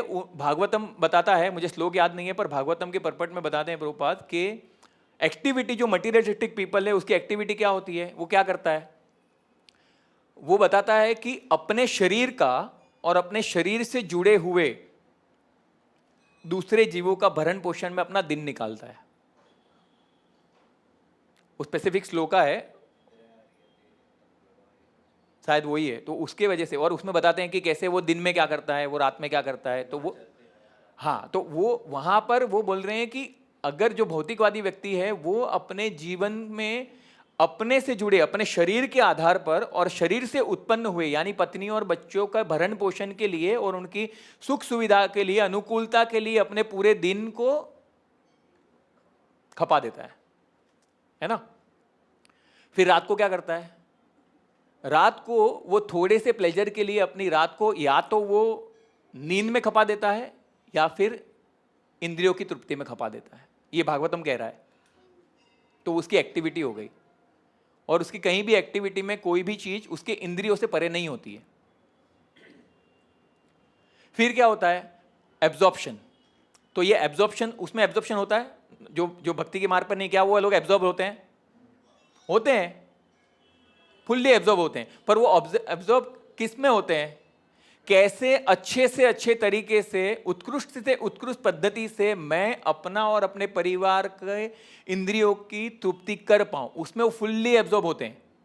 और एब्जॉर्ब की बात आएगा ना तो आपको देखना, मतलब भागवतम आगे भी बताता है, उसका भी मेरे को श्लोक याद नहीं है, पर यहाँ पे बताते हैं, सुखदेव गोस्वामी बताते हैं परीक्षित महाराज को कि व्यक्ति को इतना एब्जॉर्ब होता है. किस में एब्जॉर्ब होता है? आपको मालूम है ये सब जो जितने भी लिटरेचर्स हैं, जितनी भी कथाएं, चित्रलेखा, ये सब मैगजीन, ये सब पढ़ने में इतनी रुचि क्यों होती है लोगों को? दूसरे का स्कैंडल, इसकी बीवी उसके साथ भाग गई, इसकी गर्लफ्रेंड, इसका ये, उसका वो, ये सब पढ़ने में रुचि कहाँ से आती है? क्यों उनमें इतनी रुचि होती है? वो एब्जॉर्ब होते हैं. क्यों? क्योंकि वास्तव में देखोगे ना तो जीव का जो मूलभूत गुणधर्म है ना, वो भगवान की कथा श्रवण करने में है. लेकिन जब वो भगवान की कथा श्रवण नहीं करता है तो इस भौतिक जगत में ये सारे स्कैंडल में उसको आनंद आता है, क्योंकि उसकी वृत्ति तो है कथा सुनने में, पास्ट टाइम सुनने में. तो वो भगवान की नहीं सुनेगा तो कैसी सुनेगा? भौतिक जगत में सुनेगा. तो वहां पे भी एब्जॉर्ब होता है. और इसका सबसे प्रमुख उदाहरण अगर इस तरीके से देखा जाए ना, तो सबसे बड़ा जो है वो न्यूज चैनल है ना. और news channel, I don't know how many of you know, but majority of the news channel are controlled. और न्यूज़ चैनल में आपको इस बात से मैंने पहले भी बताया था कि न्यूज़ चैनल में मतलब वो ब्रेकिंग कर करके टीवी फूट जाएगा एक दिन. ब्रेकिंग न्यूज़, छोटी से छोटी बात को ऐसा बता, और टोटल सेंसलेस. मतलब उसमें ना आपको कहीं पे भी सहानुभूति, दया और किसी के लिए जेन्युइन कंसर्न कहीं नहीं दिखेगा. सिर्फ वो अपने टीआरपी बढ़ाने के लिए और अपने बिजनेस को चलाने के लिए न्यूज़ दिखाते हैं. अभी इसका एक बहुत अच्छा उदाहरण आता है. जब 26/11 का अटैक हुआ तो व्रजबिहारी प्रभु बता रहे थे कि 26/11 का जो अटैक हुआ उसमें व्रजबिहारी प्रभु श्रीनाथ जी प्रभु के बंगलों में थे, और महाराज का उस टाइम पे तिथि वाइज बर्थडे था और वो कुछ चल रहा था, उनका पार्टी चल रहा था, मतलब वो प्रोग्राम चल रहा था, महाराज लेक्चर दे रहे थे. तो उस टाइम पे ये सारे अटैक हुए और व्रजबिहारी प्रभु और दूसरे एक डिवोटी बैठे थे बाजू में उनके. और जैसे गोलीबारी का आवाज़ आया ना तो सब लोग को लगा कि क्या हो रहा है, ऐसा क्या हो गया।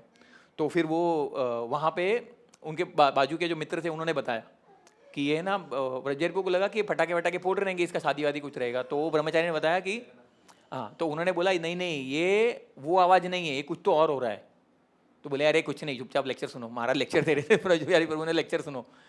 तो फिर बाद में थोड़ी देर बाद सिन्हा जी वो आए और उन्होंने बताया कि एक्चुअल में हुआ क्या है। तो इस तरीके से पूरा अटैक हुआ था और सब जगह पे गोलीबारी ऐसा सब, और फिर कैसे भी करके वो आए, मंदिर में आए गाड़ी लेकर, और सबसे वो लगता था फॉरेनर को टारगेट कर रहे थे जो, और उससे बहुत सारे लोगों को मार दिया। इसलिए ताज पे हाई क्लास लोगों को अटैक किया। तो महाराज का सिक्योरिटी के हिसाब से डिसाइड किया कि महाराज वही रहेंगे, ये लोग सब गाड़ी पकड़ के, कोई टैक्सी वैक्सी कुछ नहीं मिल रहा था, सब अस्त व्यस्त हो गई थी पूरी व्यवस्था। वो कैसे भी करके टेम्पल में आए, और टेम्पल में आने के बाद भी उनके लगभग 100 मीटर पर 2 आतंकवादी को, एक को मारा गया था और एक को पकड़ा गया था टेम्पल से। अभी जो राधा गोपीनाथ मंदिर है ना, उसके 100 मीटर की दूरी पे। तो वो सारी चीज़ें हो रही थी। तो मैं ये क्यों बोल रहा हूँ, क्योंकि यहाँ पे ना न्यूज़ कवर कर रहे थे, अभी न्यूज़ कवर कर रहे थे, जो लोग मरे ना उसके लिए मतलब कोई भी सहानुभूति नहीं था, कोई भी दया नहीं था। वो सिर्फ न्यूज़ को अपने न्यूज़ चैनल को दिखाने के लिए दिखा रहे थे। अभी वहाँ पे जो न्यूज़ दिखा रहे थे, दूसरे दिन भी सबको कंसर्न तो था कि वास्तव में हुआ क्या है, तो दूसरे दिन भी दिखा रहे थे। अभी आप देखो हाइट देखो, न्यूज़ में दिखा रहे हैं, ठीक है। अभी यहाँ से पूरा सिक्योरिटी फोर्स वहाँ से हेलीकॉप्टर से उतर रहा है ना, और वो लोग क्या कर रहे हैं, वो लोग न्यूज़ में दिखा रहे हैं कि पूरी जो सेना है वो उतर रही है। अब आप सोचो कि कितनी बड़ी बेवकूफ़ी है, क्या होगा इससे। अगर वो होटल के अंदर टीवी चालू है, आतंकवादी अगर देख रहे हैं कि ये लोग उतर रहे हैं, तो वो लोग अलर्ट हो जाएंगे, अलर्ट होके जाके ये लोग को मार देंगे। तो कितनी बड़ी बेवकूफ़ी है। वो लोग में जरा भी सेंसिटिविटी नहीं है कि हम क्या दिखा रहे हैं। तो इसलिए उनका प्रोपेगेंडा क्या रहता है, सिर्फ अपने चैनल के न्यूज़ को बेचना। वहाँ पे कोई संवेदनशीलता नहीं है, कोई सहानुभूति नहीं है, सिर्फ आपको गुमराह करने के लिए दिखाया जाता है। और ब्रेकिंग न्यूज़ मतलब वो टोटल बोगस कॉन्सेप्ट है एक तरीके से देखेगा। ये सब कहने का मतलब ऐसा ही है कि जहाँ पर भी हम हमारी इंद्रियों के आधार पर जो भी अर्जित करने का प्रयास करेंगे, तो वहां पर केवल हमको निराशा ही मिलेगी। तो इसके आगे का जो वर्ष है ना, वहां पे वो बताते हैं भगवान कि किस प्रकार से एक व्यक्ति जो स्टेडी इंटेलिजेंस का होता है, जो स्थित प्रज्ञ होता है, वो किस प्रकार से अपने जीवन को ढालता है कि इस जीवन में होने वाली उथल पथल, जिसको समुद्र के लहरों से कंपेयर किया गया है, और समुद्र में आने वाले जल से, आपने देखा है कभी समुद्र में, समुद्र जो रहता है उसमें कितनी सारी नदियां आती हैं, लेकिन समुद्र ने अपनी मर्यादा कभी छोड़ी है। कितना भी पानी आप उसमें डाल लो, लेकिन वो बाहर नहीं आएगा, वो सबको अपने अंदर समेट लेता है। उसी प्रकार से जो एक स्थित प्रज्ञ धीर व्यक्ति जो होता है, वो यहाँ पर आने वाली अलग अलग विचार, अलग अलग इच्छाएं, इंद्रियों को तृप्त करने की लालसा, उन सब में वो स्थित बना रहता है। और उसको जैसे समुद्र सभी नदियों को अपने अंदर स्वीकार करता है, उसी प्रकार से वो भी अपनी चेतना में उन इच्छाओं को सहन करता है और स्थित बना रहता है और अपने कर्तव्य पथ से अलग नहीं होता। तो वो 70 वर्ष में हम देखेंगे। आपूर्यमाण चल प्रतिष्ठम समुद्रमाप प्रविशन्ति यद्वत् त्वद्वत् कामाय प्रवशन्ति सर्वे स शान्तिमाप्नोति न कामकामी। A person who is not disturbed by the incessant flow of desires that enters like rivers into the ocean, which is ever being filled but is always still, can alone achieve the peace, and not the man who strives to satisfy such desires. अभी इसका पर्पट है ना, वो थोड़ा सा बड़ा है और हमारा समय भी हो रहा है, तो मैं इसमें से सिर्फ आपको ये बताता हूँ कि किस प्रकार से, जैसे हम लोग यहाँ पे बात कर रहे हैं ना कि इनटू द ओशन, जैसा मैंने उदाहरण दिया अभी, उसी प्रकार से क्या होता है कि हम जब विचार, हमने कॉन्टेम्पलेशन से, सारे वर्सेस कनेक्टेड है, तो जब हम कॉन्टेम्पलेट करते हैं तो हमने उसको एक स्पेस दे दिया है कि वो स्पेस में वो विचार को उतनी फ्रीडम दे दी है ताकि वो डीपली जा सके हमारी चेतना में, और वो घर बना लेता है। फिर वो घर बना लेता है तो फिर क्या करता है, उसकी इच्छाओं की पूर्ति के लिए, उसके लिए जो भी अनिवार्य पर्याय होते हैं वो सबको सिलेक्ट करता है, फिर एक्सेप्ट रिजेक्ट करता है और उसके आधार पर अपनी योजनाएं बनाने लगता है। तो इसीलिए आवश्यक एक उदाहरण दिया जाता है कि किस प्रकार से, जैसे कोई पक्षी होते हैं वो घर के ऊपर से जाते हैं, है ना, तो घर के ऊपर से जाएंगे, लेकिन अगर आप अलर्ट नहीं रहे तो वो लोग क्या ढूंढ रहे होते हैं, वो लोग जगह ढूंढ रहे होते हैं ताकि अपना वो घोंसला बना सके, अपना नेस्ट बना सके, फिर उसमें अंडे देंगे, वो अपना घर परिवार चलाएंगे। उसी प्रकार से थॉट जो है, ऐसा नहीं होगा कि थॉट्स आपके जीवन में नहीं आएंगे, और एक थॉट भी आपको बड़े से बड़े संकट में डाल सकता है। इसका एक बहुत अच्छा उदाहरण आता है शास्त्र में, सौबरी मुनि का। जानते हैं सौबरी मुनि कौन थे? सौबरी मुनि जो थे वो अपनी इंद्रियों को नियंत्रित करके तपस्या करते थे। कहाँ तपस्या करते थे? पानी के अंदर, जलाशय के अंदर तपस्या करते थे, और बहुत हजारों वर्षों तक उन्होंने तपस्या किया। फिर क्या हुआ? फिर वो क्या देखते हैं? फिर वो देखते हैं कि वहां पे जल के अंदर, मतलब आप सोचो कि इंद्रिय का निग्रह कितना बड़ा होगा, कितना कंट्रोल होगा, क्योंकि नाक, आंख, कान, मुंह सबसे पानी अंदर जा सकता है ना, और मनुष्य को जीवन के लिए हवा की जरूरत होती है। तो पानी के अंदर रहकर तपस्या कर रहे थे और जीवित थे, तो सोचो आप उनका संयम कितना होगा। लेकिन फिर क्या हुआ? फिर वो पानी के अंदर क्या देखते हैं कि दो मछलियां होती हैं, वो आपस में संभोग कर रही होती है। और सोचो, अभी मछलियों की बात करेंगे ना, तो अधिकांश समय तो हमको समझता भी नहीं है कि वो संभोग कर रहे हैं, क्योंकि किसको समझेगा? मछली दोनों सेम ही होती है, क्या समझेगा उसमें?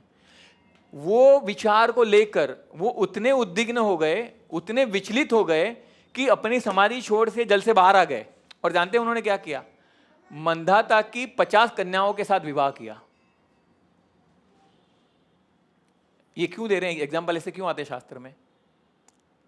ये बताने के लिए कि इंद्रियां कितनी प्रबल होती है।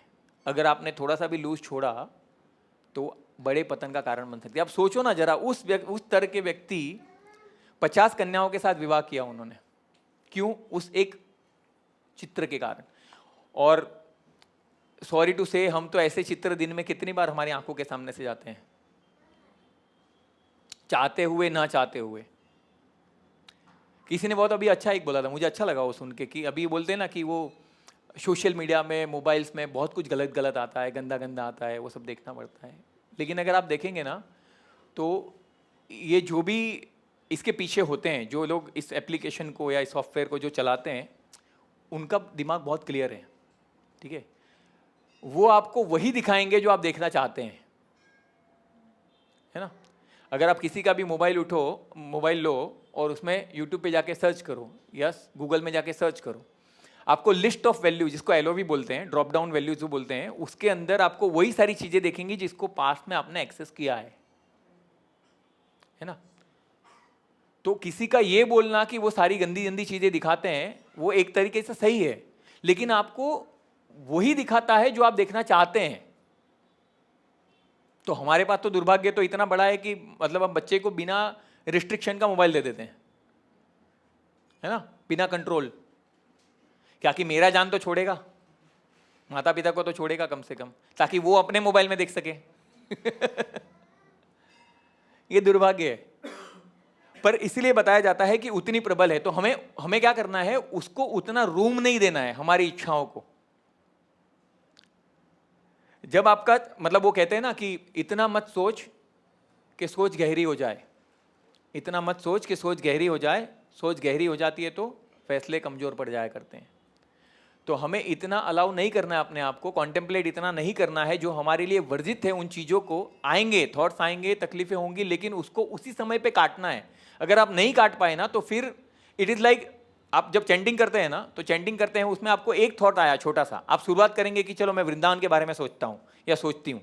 हम अभी रिसेंटली गए थे, तो उधर हम वो बाबा जी के यहाँ पे गए थे, वहाँ पे कितना अच्छा कीर्तन था। मैं तो वृंदावन के बारे में सोच रहा हूँ ना, पर वो वृंदावन से लेके कब का आपको बॉलीवुड के पिक्चर के हीरो हीरोइन तक लेके जाएगा, आपको पता नहीं चलेगा। वो शुरू वहां से ही होगा कि अरे मैं तो फेवरेबल थॉट ले रहा हूं। तो इसीलिए ना फेवरेबल ना अनफेवरेबल, जो लोग वो स्तर पर हैं जो सिर्फ भगवान की लीलाओं का और भगवान के स्थान का, धाम का चिंतन कर सकते हैं, उस स्तर पर नहीं है। तो क्या करना है? हमें सिर्फ श्रवण करना है, और जब भी माइंड इधर उधर जाएगा, हमको सिर्फ वापस उसको घुमा के लाना है और उसी शब्दों पे श्रवण करना है। अगर वो नहीं करेंगे तो माइंड घुमा के आपको कहाँ से कहाँ लेके जाके छोड़ेगा, और पूरी माला खत्म हो जाएगी, और फिर पता चलेगा अरे मैंने तो एक श्लोका भी नहीं सुना।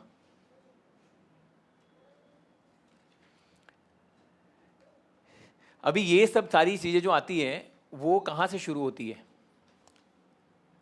जैसे हमने इंद्रिय निग्रह की बात की थी, इंद्रिय निग्रह हम फिर भी करने का कोशिश कर सकते हैं, संग में रहेंगे, प्रयास करेंगे, जपा से करेंगे, कीर्तन से करेंगे। लेकिन जानते हैं उसमें सबसे बड़ी बाधा जो क्या होती है? सबसे बड़ी बाधा जिसके कारण हम इस भौतिक जगत में बद्ध है, जिसे बद्ध जीव कहा जाता है। सबसे बड़ी बाधा क्या है जानते हैं?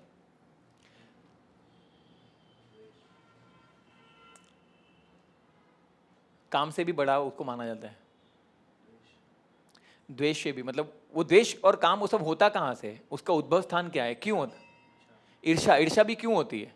इच्छा, इच्छा क्यों होती है? मन, मन से क्यों होती है? 24 घटक मालूम है आपको कैसे? मन अभी बोल ही दिया मैंने। एक्चुअली हमारी जो इंद्रियां हैं, वो इंद्रियों में 3 जो सटल इंद्रियां हैं वो कौन सी है? अहंकार। तो ये सारा जो प्रॉब्लम होता है ना, वो अहंकार के कारण होता है। हमारा जो ईगो है ना, वो ईगो अगर सेटिस्फाई नहीं हुआ तो आप कितनी भी कोशिश कर लीजिए, आप जो भी मन से करवाना चाहते हैं, जो भी आप करने की कोशिश कर रहे हैं, आप उसमें सफल नहीं हो पाएंगे। तो इसी के बारे में ना यहाँ पे 71 में बताया गया है कि किस प्रकार से हमारा जो ईगो है, जो फॉल्स ईगो है, जो मिथ्या अहंकार, अहंकार होना एक होता है जो सही वाला अहंकार होता है और एक मिथ्या अहंकार होता है। तो जो मिथ्या अहंकार है ना, उसको अगर आपने रेगुलेट नहीं किया और उस पर अगर निरीक्षण नहीं रखा, तो फिर आपको इट लाइक मतलब ऐसा बताया जाता है कि जो माइंड है ना, वो एक्चुअली में बॉडीगार्ड है हमारे ईगो का, है ना। तो क्या करता है, जब ईगो कोई चीज पे ईगो पे कोई चीज आ जाती है ना, तो फिर क्या करता है, माइंड उसको प्रोटेक्ट करता है, उसको जस्टिफाई करता है और वो पूरी कराने के लिए पूरा आपको कन्विंस कर देता है। आप सहमत है मेरी बात से? तो हम मतलब अभी आप सोचो कि अहम किस हद तक हो सकता है। पहले हम ये श्लोक पढ़ लेते हैं, फिर उस पर थोड़ी सी चर्चा कर लेंगे, है ना। विहाय कामान्य सर्वा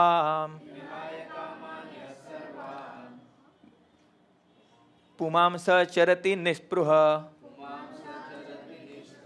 निर्ममो निरअहंकार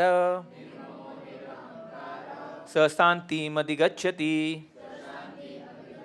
A person who has given up all desire for sense gratification, who lives free from desires, who has given up all senses of proprietorship and is devoid of false ego, he alone can attain the real peace. अभी देखो real piece की यहाँ पे बात की है, purport बड़ा है, थोड़ा हम इसको स्किप करेंगे। ईगो की जब बात आती है तो पहले हमने क्या सोचा, अशांतस्य कुतः सुख। हमने देखा ना कि सुखी होने के लिए, समृद्ध होने के लिए, आनंद की अनुभूति करने के लिए एटलीस्ट कम से कम हमारे जीवन में शांति होनी चाहिए। अगर शांति नहीं है तो आपसे बड़ा से बड़ी सुविधा और अनुकूलताएं आपको सुखी नहीं कर सकती। अशांत से कुतः सुख हमने देखा आगे। तो अभी यहाँ पे क्या बोल रहे हैं कि यहाँ पे and devoid of false ego, he alone can only the real peace. अगर रियल पीस पाना है तो उसके पहले आपको शांत होना पड़ेगा, और शांत होने के लिए फॉल्स ईगो को त्यागना पड़ेगा। जब तक फॉल्स ईगो है, मिथ्या अहंकार है, तब तक हम शांत नहीं हो सकते, क्योंकि वो आपको शांत होने ही नहीं देगा। आप किसी भी क्षेत्र में हो, चाहे वो रिलेशनशिप में हो, आपके कर्तव्य में हो, आध्यात्मिक मार्ग पे हो, कहीं पे भी हो, अगर आपने अपने आप को फॉल्स ईगो के साथ आइडेंटिफाई कर लिया है और फॉल्स ईगो अगर प्राधान्य पे है, अहंकार अगर है, तो आपके सबसे अच्छे से अच्छे प्रयास निष्फल हो जाएंगे। रावण को पूछा ना गया ना, जब कौशल्या माता ने पूछा राम को कि रावण को किसने मारा, तो बता देना, वो सुना ना आपने कि राम क्या बोलते हैं, रावण को मैंने मारा। तो एक्चुअली में राम बोल रहे मैंने मारा, वो ठीक है, मैंने मारा, उसके अहंकार ने मारा। हिरण्यकशिपु का उदाहरण ले लो, अहंकार। दुर्योधन अहंकार, कंस अहंकार। सबसे जो मूलभूत घटक है इस भौतिक जगत में बांधे रखने के लिए, वो मिथ्या अहंकार है, जिसके आधार पर हम अपने आप को बॉडी मानते हैं, बॉडी के आधार पर अपने जीवन जीते हैं और भगवान के अस्तित्व को और आध्यात्मिक जीवन को नकारते हैं। ये अहंकार ही तो है जो हमको इस भौतिक जगत में लेके आया। सारी सेवाएं, सारी उपलब्धि, सारी अनुकूलताएं, सारा ऐश्वर्य, सारे धन और सारी स्त्रियां सब भगवान के आनंद के लिए है, तो मेरे लिए क्या? उस इच्छा से जब हमने इच्छा प्रकट की, तब कृपालु दयानिदान भगवान ने कहा कि अच्छा तुझे भी इच्छा पूरी करनी है तो ले। तो फिर क्या बनाया? भौतिक जगत बनाया गया, और उसमें हम अपनी इच्छाओं को लेकर इस भौतिक जगत में आते हैं। चाहे इस भौतिक जगत में हम स्त्री हो या पुरुष हो, पर है हम प्रकृति, क्योंकि पुरुष केवल एक है, भगवान कृष्ण, और हम सब प्रकृति है। यहां पे प्रॉब्लम क्या होता है, हम प्रकृति हैं और पुरुष बनने का प्रयास कर रहे हैं, है ना। अभी आप बोलेंगे कि मैं तो स्त्री हूं, मैं तो पुरुष हूं, तो प्रॉब्लम कहां आ रहा है, क्योंकि स्त्री जो है ना वो भी प्रकृति है, पुरुष भी प्रकृति है, लेकिन दोनों को पुरुष बनना है। सॉरी, मतलब मर्यादा वर्तिक्रम हो रहा है, आप सब गृहस्थ पति पत्नी लोग हैं, मुझे उसका कुछ अनुभव नहीं है, मैं जो सुना है शास्त्रों से, जो अनुभव के आधार पर जो कुछ बातें मिली उसके आधार पर कह रहा हूँ। जो स्त्री होती है ना, वो स्त्री को भी एक तरीके से अपना अस्तित्व जो होता है उसमें पुरुषत्व उजागर करना होता है। मतलब वुमन एम्पावरमेंट क्या है एक्चुअली में, कंधे से कंधे मिला के चलना। मैं गलत नहीं, उसके खिलाफ नहीं हूँ, मैं बोलता हूँ कि जो स्त्री है उसके स्वभाव में भी वो पुरुष तत्व होता है, और जो पुरुष है उसको भी पुरुष बनना है और स्त्री को भी पुरुष बनना है। तो जब दोनों को पुरुष बनना है, हालांकि दोनों प्रकृति है, तो फिर क्या होगा, क्लैश होगा ना। अब आप सोचो, छोटी सी चीज के लिए अहंकार कितना बड़ा घातक हो सकता है। मैं आपको एक एग्जांपल देता हूं, you can stand up if you are uncomfortable, ऐसा कुछ नहीं है। तो एक चंगेज खान करके एक राजा था, मंगोलिया में चंगेज खान के राजा था। और मंगोलियन लोग का क्या होता है ना, मंगोलियन लोग कैसे होते हैं कि उनकी जो मूछें होती है ना वो नीचे की तरफ होती है, ऐसे होती है। और वो जो राजा था वो सब पे रूल करता था, और सभी जो उसके नेबरिंग राजा थे उससे सबसे टैक्स कलेक्ट करता था। और वो टैक्स कलेक्ट करता था, उसमें एक राजा के जो मुस्टैक थी ना, जो मूछ थी, वो ऊपर की तरफ थी, है ना। अब ये चंगेज खान के वो सारी पुश्तें और सारे लोग की मूछ नीचे ही रहती हैं। तो इसने देखा कि यार ये मतलब मेरा सबॉर्डिनेट है, मैं उससे टैक्स कलेक्ट करता हूँ, और ये मूछ ऊपर कैसे रख सकता है, मतलब मैं राजा उसके ऊपर हूँ तो मेरा मूछ नीचे, इसका ऊपर कैसे हो सकता है। अब आप देखो ईगो का परिणाम, वो उसने उस राजा से कहा कि तुम अपनी मूछ को नीचे करो। अरे ऐसे कैसे नीचे करो, ये तो हमारे खानदान की परंपरा है और हमारी मूछ ऊपर ही रहती है। तो उसने बोला मैं नहीं करूँगा। तो वो अपनी मूछों के कारण, वो अहंकार के कारण, अहम के कारण उसने उस राजा से युद्ध किया, और युद्ध के कारण हजारों सैनिक मर गए। क्यों? मूछ के कारण। इसी प्रकार से हम सब अपनी अपनी मूछें लेके घूम रहे हैं, है ना। तो हमें कहीं किसी की तनी हुई मूछ दिखती है तो हमें क्या होता है, साला मेरी नीचे इसके ऊपर कैसे है। मतलब इसमें सब आ गया, आप समझ रहे हैं ना क्या बोल रहा हूं मैं। सबकी मूछें आ गई इसमें। और दुर्भाग्य ये है कि हमको हमारी मूछ हमेशा नीचे ही दिखेगी, बाकी सबके भले मूछ नहीं होगी तो भी उसके ऊपर दिखेगी। चाहे वो आपके संबंध में हो, आपकी प्रतिष्ठा में हो, आपके धन में हो, आपके वैभव में हो, आपके ऐश्वर्या में हो, आपके पोजीशन में हो, कहीं पे भी हो, हमें हमेशा दूसरों का ही अच्छा लगता है। और जब हम कोई आके हमको साक्षात्कार कराता है, तो साक्षात्कार कराने के बाद उसमें परिवर्तन लाने के लिए आध्यात्मिक मार्ग दिखाता है, तो आध्यात्मिक मार्ग को हम नकार देते हैं, क्योंकि हमें हमारे अहंकार के आधार पर अंधेरे में रहने की आदत पड़ गई है। और वो अहंकार जो है वो हमें नहीं झुकने देता। पर हमें ये बात को याद रखना चाहिए कि झुकता वही है जिसमें जान होती है, वरना अकड़ तो मुर्दों की पहचान होती है ना। तो हमें झुकना है मतलब वो बोलेगा ना कुछ भी हो जाए साला झुकेगा नहीं, वो खाली पिक्चर में ही अच्छा लगता है डायलॉग, है ना। झुकना तो पड़ता है। झुकोगे मतलब देखो, वही वृक्ष झुके हुए होते हैं जिसमें फल लगे होते हैं, जिसमें कोई फल नहीं होते हैं ना वो खड़े रहते हैं ऐसे ही अकड़ में। और भगवान ऐसा नहीं है कि आपको झुकाना चाहते हैं। झुकाना मतलब विनम्रता, कि मैं भगवान पे आश्रित हूँ, भगवान पे निर्भर हूँ, उनकी कृपा के पात्र बनने का प्रयास कर रहा हूँ। तो ये जब अहंकार को हम छोड़ देते हैं ना, तो वास्तव में हमें शांति मिलती है, सुख मिलता है, और उस शांति के आधार पर हम आध्यात्मिक जीवन में प्रगति करके अपने इस जीवन को और आने वाले जीवन को समृद्ध और सुखमय बना सकते हैं। बट ये ईगो हमें करने नहीं देता। नमे सौने गमे, और नमे ही सौने तो गमे, पर नमे ही भगवान ने बहु गमे। સૌને તો ગમે જ, ભૌતિક જગતમાં સૌને તો ગમે, પણ જે નમી જાય ને એ ભગવાનને બહુ ગમે. तुकाराम महाराज, आप सोचो विनम्रता की पराकाष्ठा. तुकाराम महाराज स्नान करने जा रहे हैं नदी में, वहाँ पे एक मुस्लिम होता है, उनसे बहुत बहुत वहाँ से उनसे द्वेष करता होता है.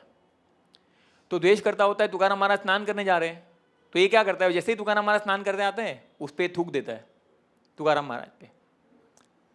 तो तुकाराम महाराज तो स्थित प्रज्ञ है, वो तो वापस जाते हैं स्नान करने के लिए, फिर जैसे आता है वापस थूक देता है. अब तुकाराम महाराज की पराकाष्ठा, उनके धैर्य और उनकी विनम्रता, और जिसने अहंकार को पूरा अपनी भक्ति की शक्ति से पूरा निर्मल कर दिया है, और जिसमें लेश मात्र भी अहंकार नहीं है, जो ये समझता है कि जमीन पे रेंगने वाली जो कीड़ी है, जो चींटी है, उस चींटी में भी मेरे भगवान की सत्ता है और उसको भी वो प्रणाम करके चलता है. तो वो आते बार बार, ऐसा लगभग 100 बार होता है, 100 बार होता है, और 100 बार होने के बाद वो मुस्लिम की थूक खत्म हो जाता है उसका, और वो फिर तुकाराम महाराज के पैरों में पड़ता है, उससे माफ़ी मांगता है. जानते हो तुकाराम महाराज क्या बोलते हैं? तुकाराम महाराज बोलते हैं अरे तूने तो मुझे सौभाग्य दिया है कि कभी भी चाहते हुए भी मैं एक दिन में एक बार 100 बार स्नान नहीं कर सकता था नदी में, तूने मुझे अवसर दिया है. ये विनम्रता है. मतलब मुझे ये हक नहीं है बोलने का, क्योंकि मैं खुद विनम्र नहीं हूँ ये आसन पे बैठ के, पर मैं शास्त्रों की बात बता रहा हूँ. तो जब विनम्रता आ जाती है ना, तो उसके बहुत सारे फायदे होते हैं. और विनम्रता के कारण होता क्या है कि हम हमारे से कोई भी व्यक्ति को छोटा नहीं मानते, है ना. ऐसा बताते हैं कि जो हमसे कुछ हद तक, कुछ मात्रा में जो हमसे नीचे है, उनसे हमें क्या करना चाहिए? उनसे हमें प्रेम करना चाहिए, उनसे करुणा रखनी चाहिए, उन पर दया रखनी चाहिए. जो हमारे स्तर पर हैं हर तरीके से, उनसे क्या करना चाहिए? उनसे हमें मित्रता करनी चाहिए. और जो हमारे हर तरीके से ऊपर हैं, उससे हमें ईर्ष्या नहीं करनी चाहिए, द्वेष नहीं करनी चाहिए, बस उनसे आदर्श मान के उनका मार्गदर्शन लेना चाहिए, उनके आशीर्वाद लेने चाहिए, उनकी सेवा के माध्यम से. आप कोई भी व्यक्ति अगर सेवा करेगा ना, तो आप नहीं चाहते हैं ना, कोई भी व्यक्ति अगर निस्वार्थ भाव से आपके जीवन में कुछ भी करता है ना, तो स्वाभाविक रूप से न चाहते हुए भी आपके हृदय में एक ग्रेटिट्यूड का एक थॉट तो आएगा ही आएगा, कुछ भी हो जाए. भले आप नहीं चाहते हैं, लेकिन जो आपकी निस्वार्थता से कुछ भी, थोड़ी सी भी सेवा या हेल्प करेगा ना, उसके लिए अंदर से आपके दिल में एक कृतज्ञता का, एक थैंक यू, एक खुशी का भाव रहता है. तो वो जो है ना, वो वास्तव में ब्लेसिंग है, वो आशीर्वाद है. जब आप सेवा करते हैं ना, पैर छूने की प्रथा हमारे में क्यों है? क्योंकि पैर जब छूते हैं ना, तो आप अपने अहंकार को, जिसका टोपला, जिसकी आइडेंटिटी, जिसका मैं लेकर हम घूमते हैं ना, उस सबको साइड पे रखते हैं, और किसी व्यक्ति के शरीर के सबसे निचले भाग में आप अपने मस्तक को रखते हैं, अपने हाथ को रखते हैं. कोई भी होगा ना, अगर कोई आपके पैर टच करेगा तो आप क्या करेंगे? तुरंत हट जाएंगे ना, क्योंकि वो शरीर का सबसे निचला वाला हिस्सा है. तो जो वो विनम्रता रखता है, जो पैर में पड़ता है, उसके लिए स्वाभाविक रूप से आपके अंदर क्रोध और द्वेष आ ही नहीं सकता, जो आपके सामने पहले से झुका हुआ है ना. तो अभी आज इसका कंक्लूजन वर्स है 72.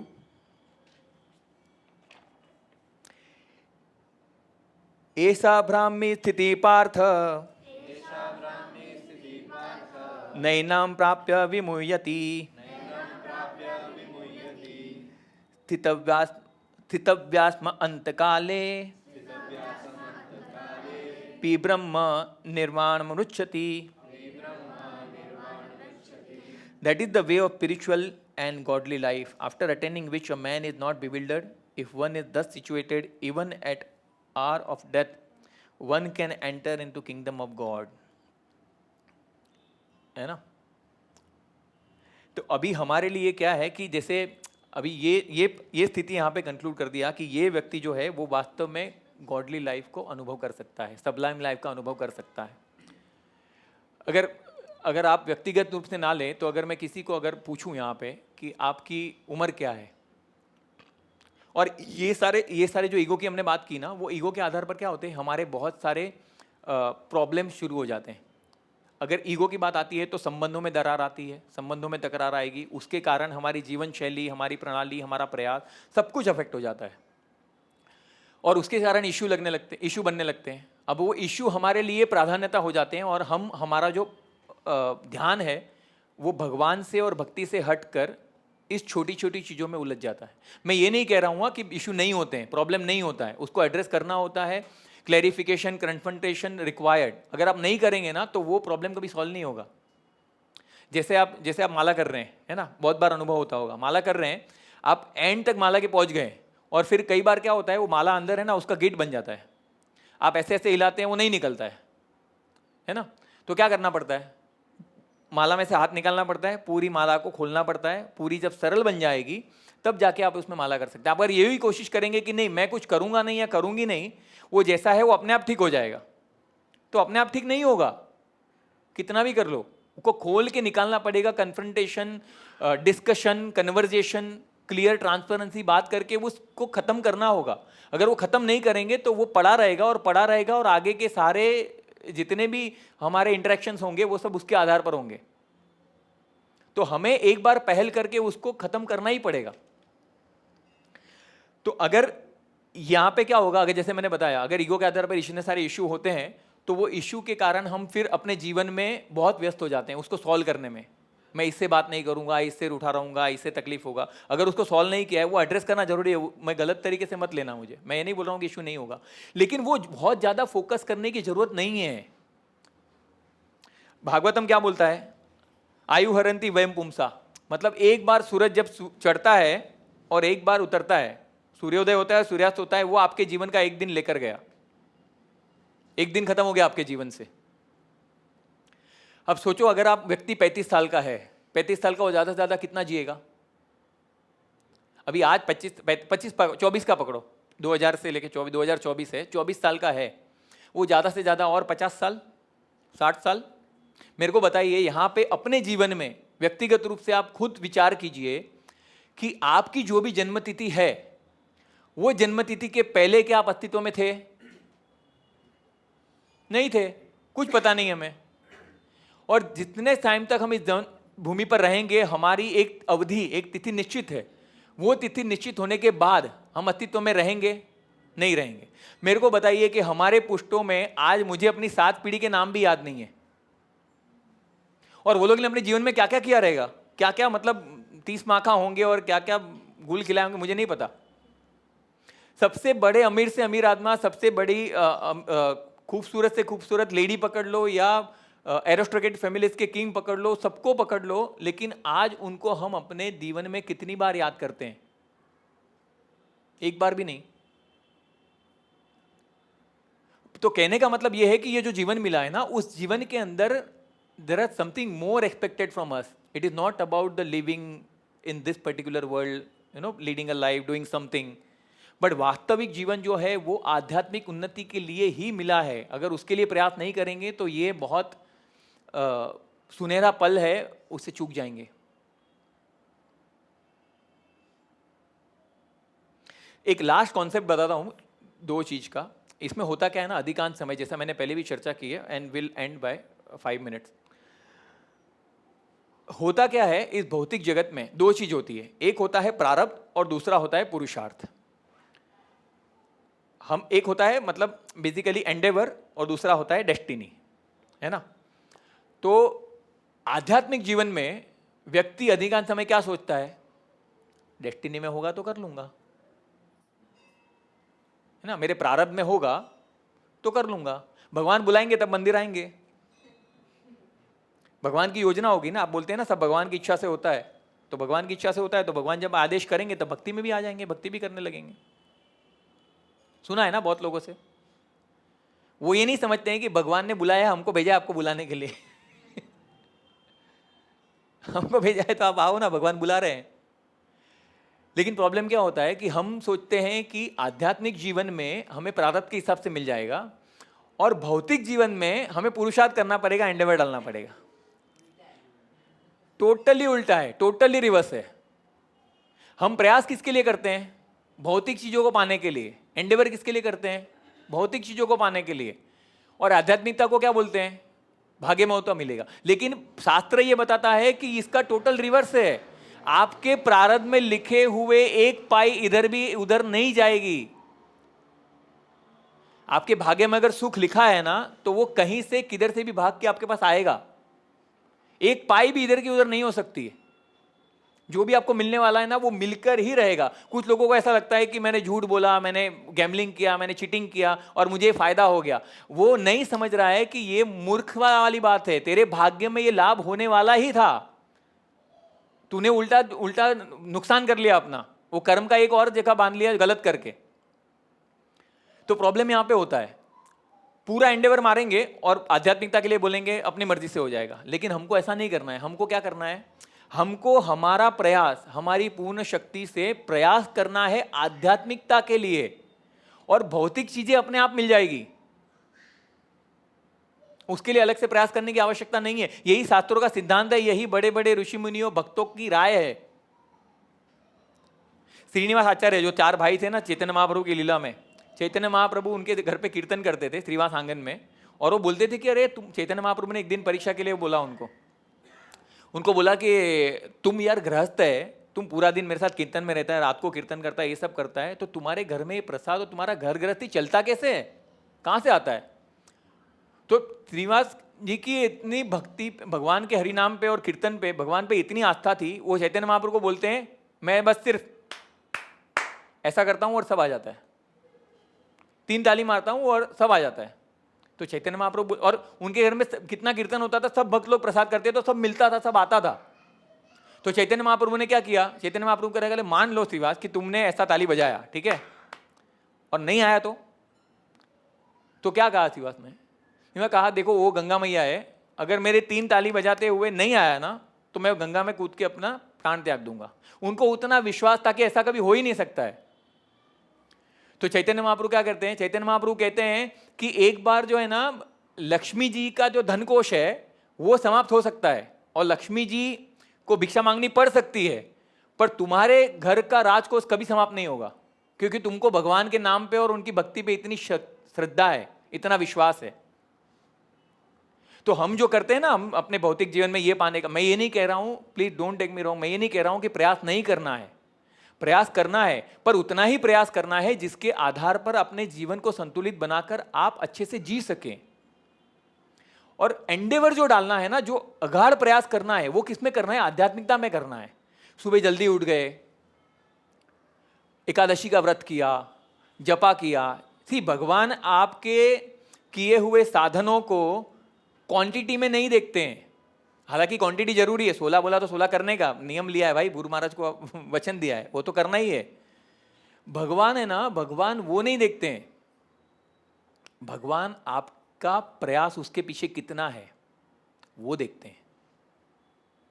तो जेन्युइनली आप कितना ट्राई कर रहे हैं, जो भी आपका बेस्ट यूज हो, बार बार जो भी परिस्थिति में आप है, मैं ये नहीं कह रहा हूं कि आप 16 ही कीजिए, जो भी 2 माला कर रहे हैं, 3 माला कर रहे हैं, आप ये सोचो कि जब आपकी माला बाकी है, आप जब माला कर रहे हो, आपको नींद आ रही है, तकलीफ है और बहुत सारे काम है, बट वो सब कुछ छोड़कर आप भगवान को प्रायोरिटी दे रहे हो, प्राधान्यता दे रहे हो और आप कर रहे हो।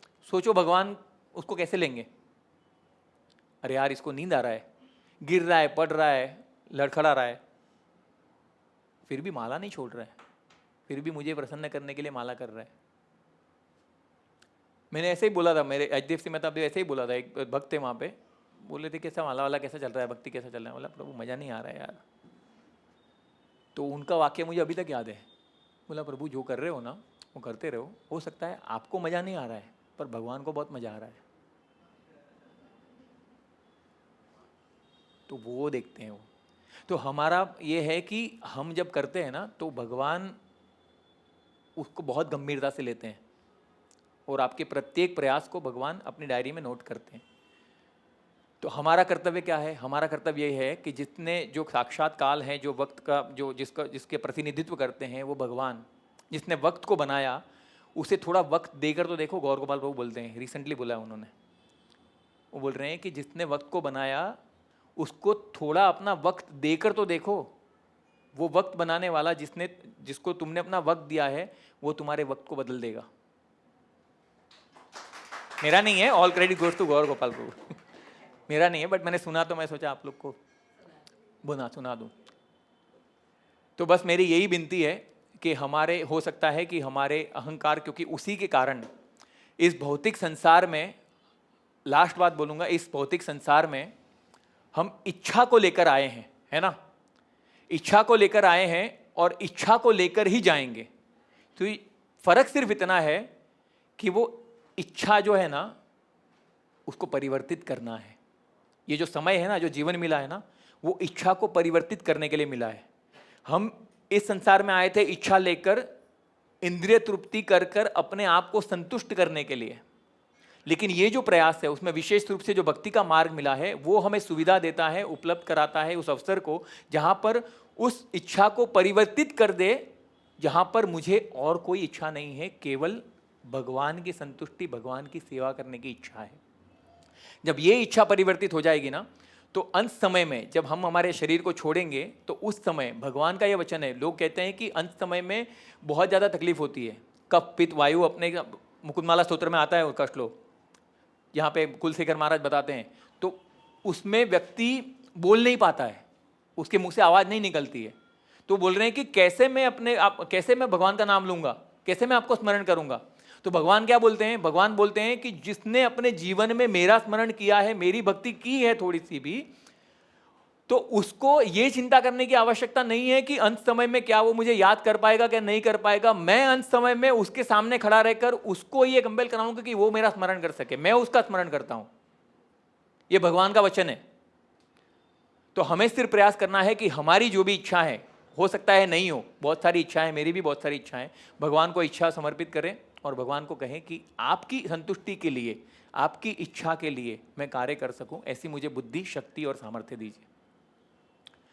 बहुत बहुत धन्यवाद। सॉरी मैंने थोड़ा सा समय ज़्यादा लिया है। आप सबका बहुत बहुत धन्यवाद, आपने शांति से सुना और मुझे अवसर दिया कि भगवान के इसका गुणगान कर सके, भगवान की वाणी का। बहुत सारे भगवान के वचन है इसमें, भगवान के श्लोका से। अभी अर्जुन 3rd चैप्टर में ये बताएगा कि आपने बता दिया कि किस प्रकार से बुद्धि सर्वोपरि है, चित्त प्रज्ञ होना चाहिए, बुद्धि बुद्धि बुद्धि ये सब करो, तो ठीक है। तो वो कारण से भी मैं युद्ध नहीं करता हूँ, सब बुद्धि के आधार पर है ना, तो बैठ के आपका स्मरण करता हूँ। तो वो आर्ग्यूमेंट को भगवान काउंटर करेंगे through karma yoga, that is chapter 3, that will be starting next time. Hare Krishna, बहुत बहुत धन्यवाद।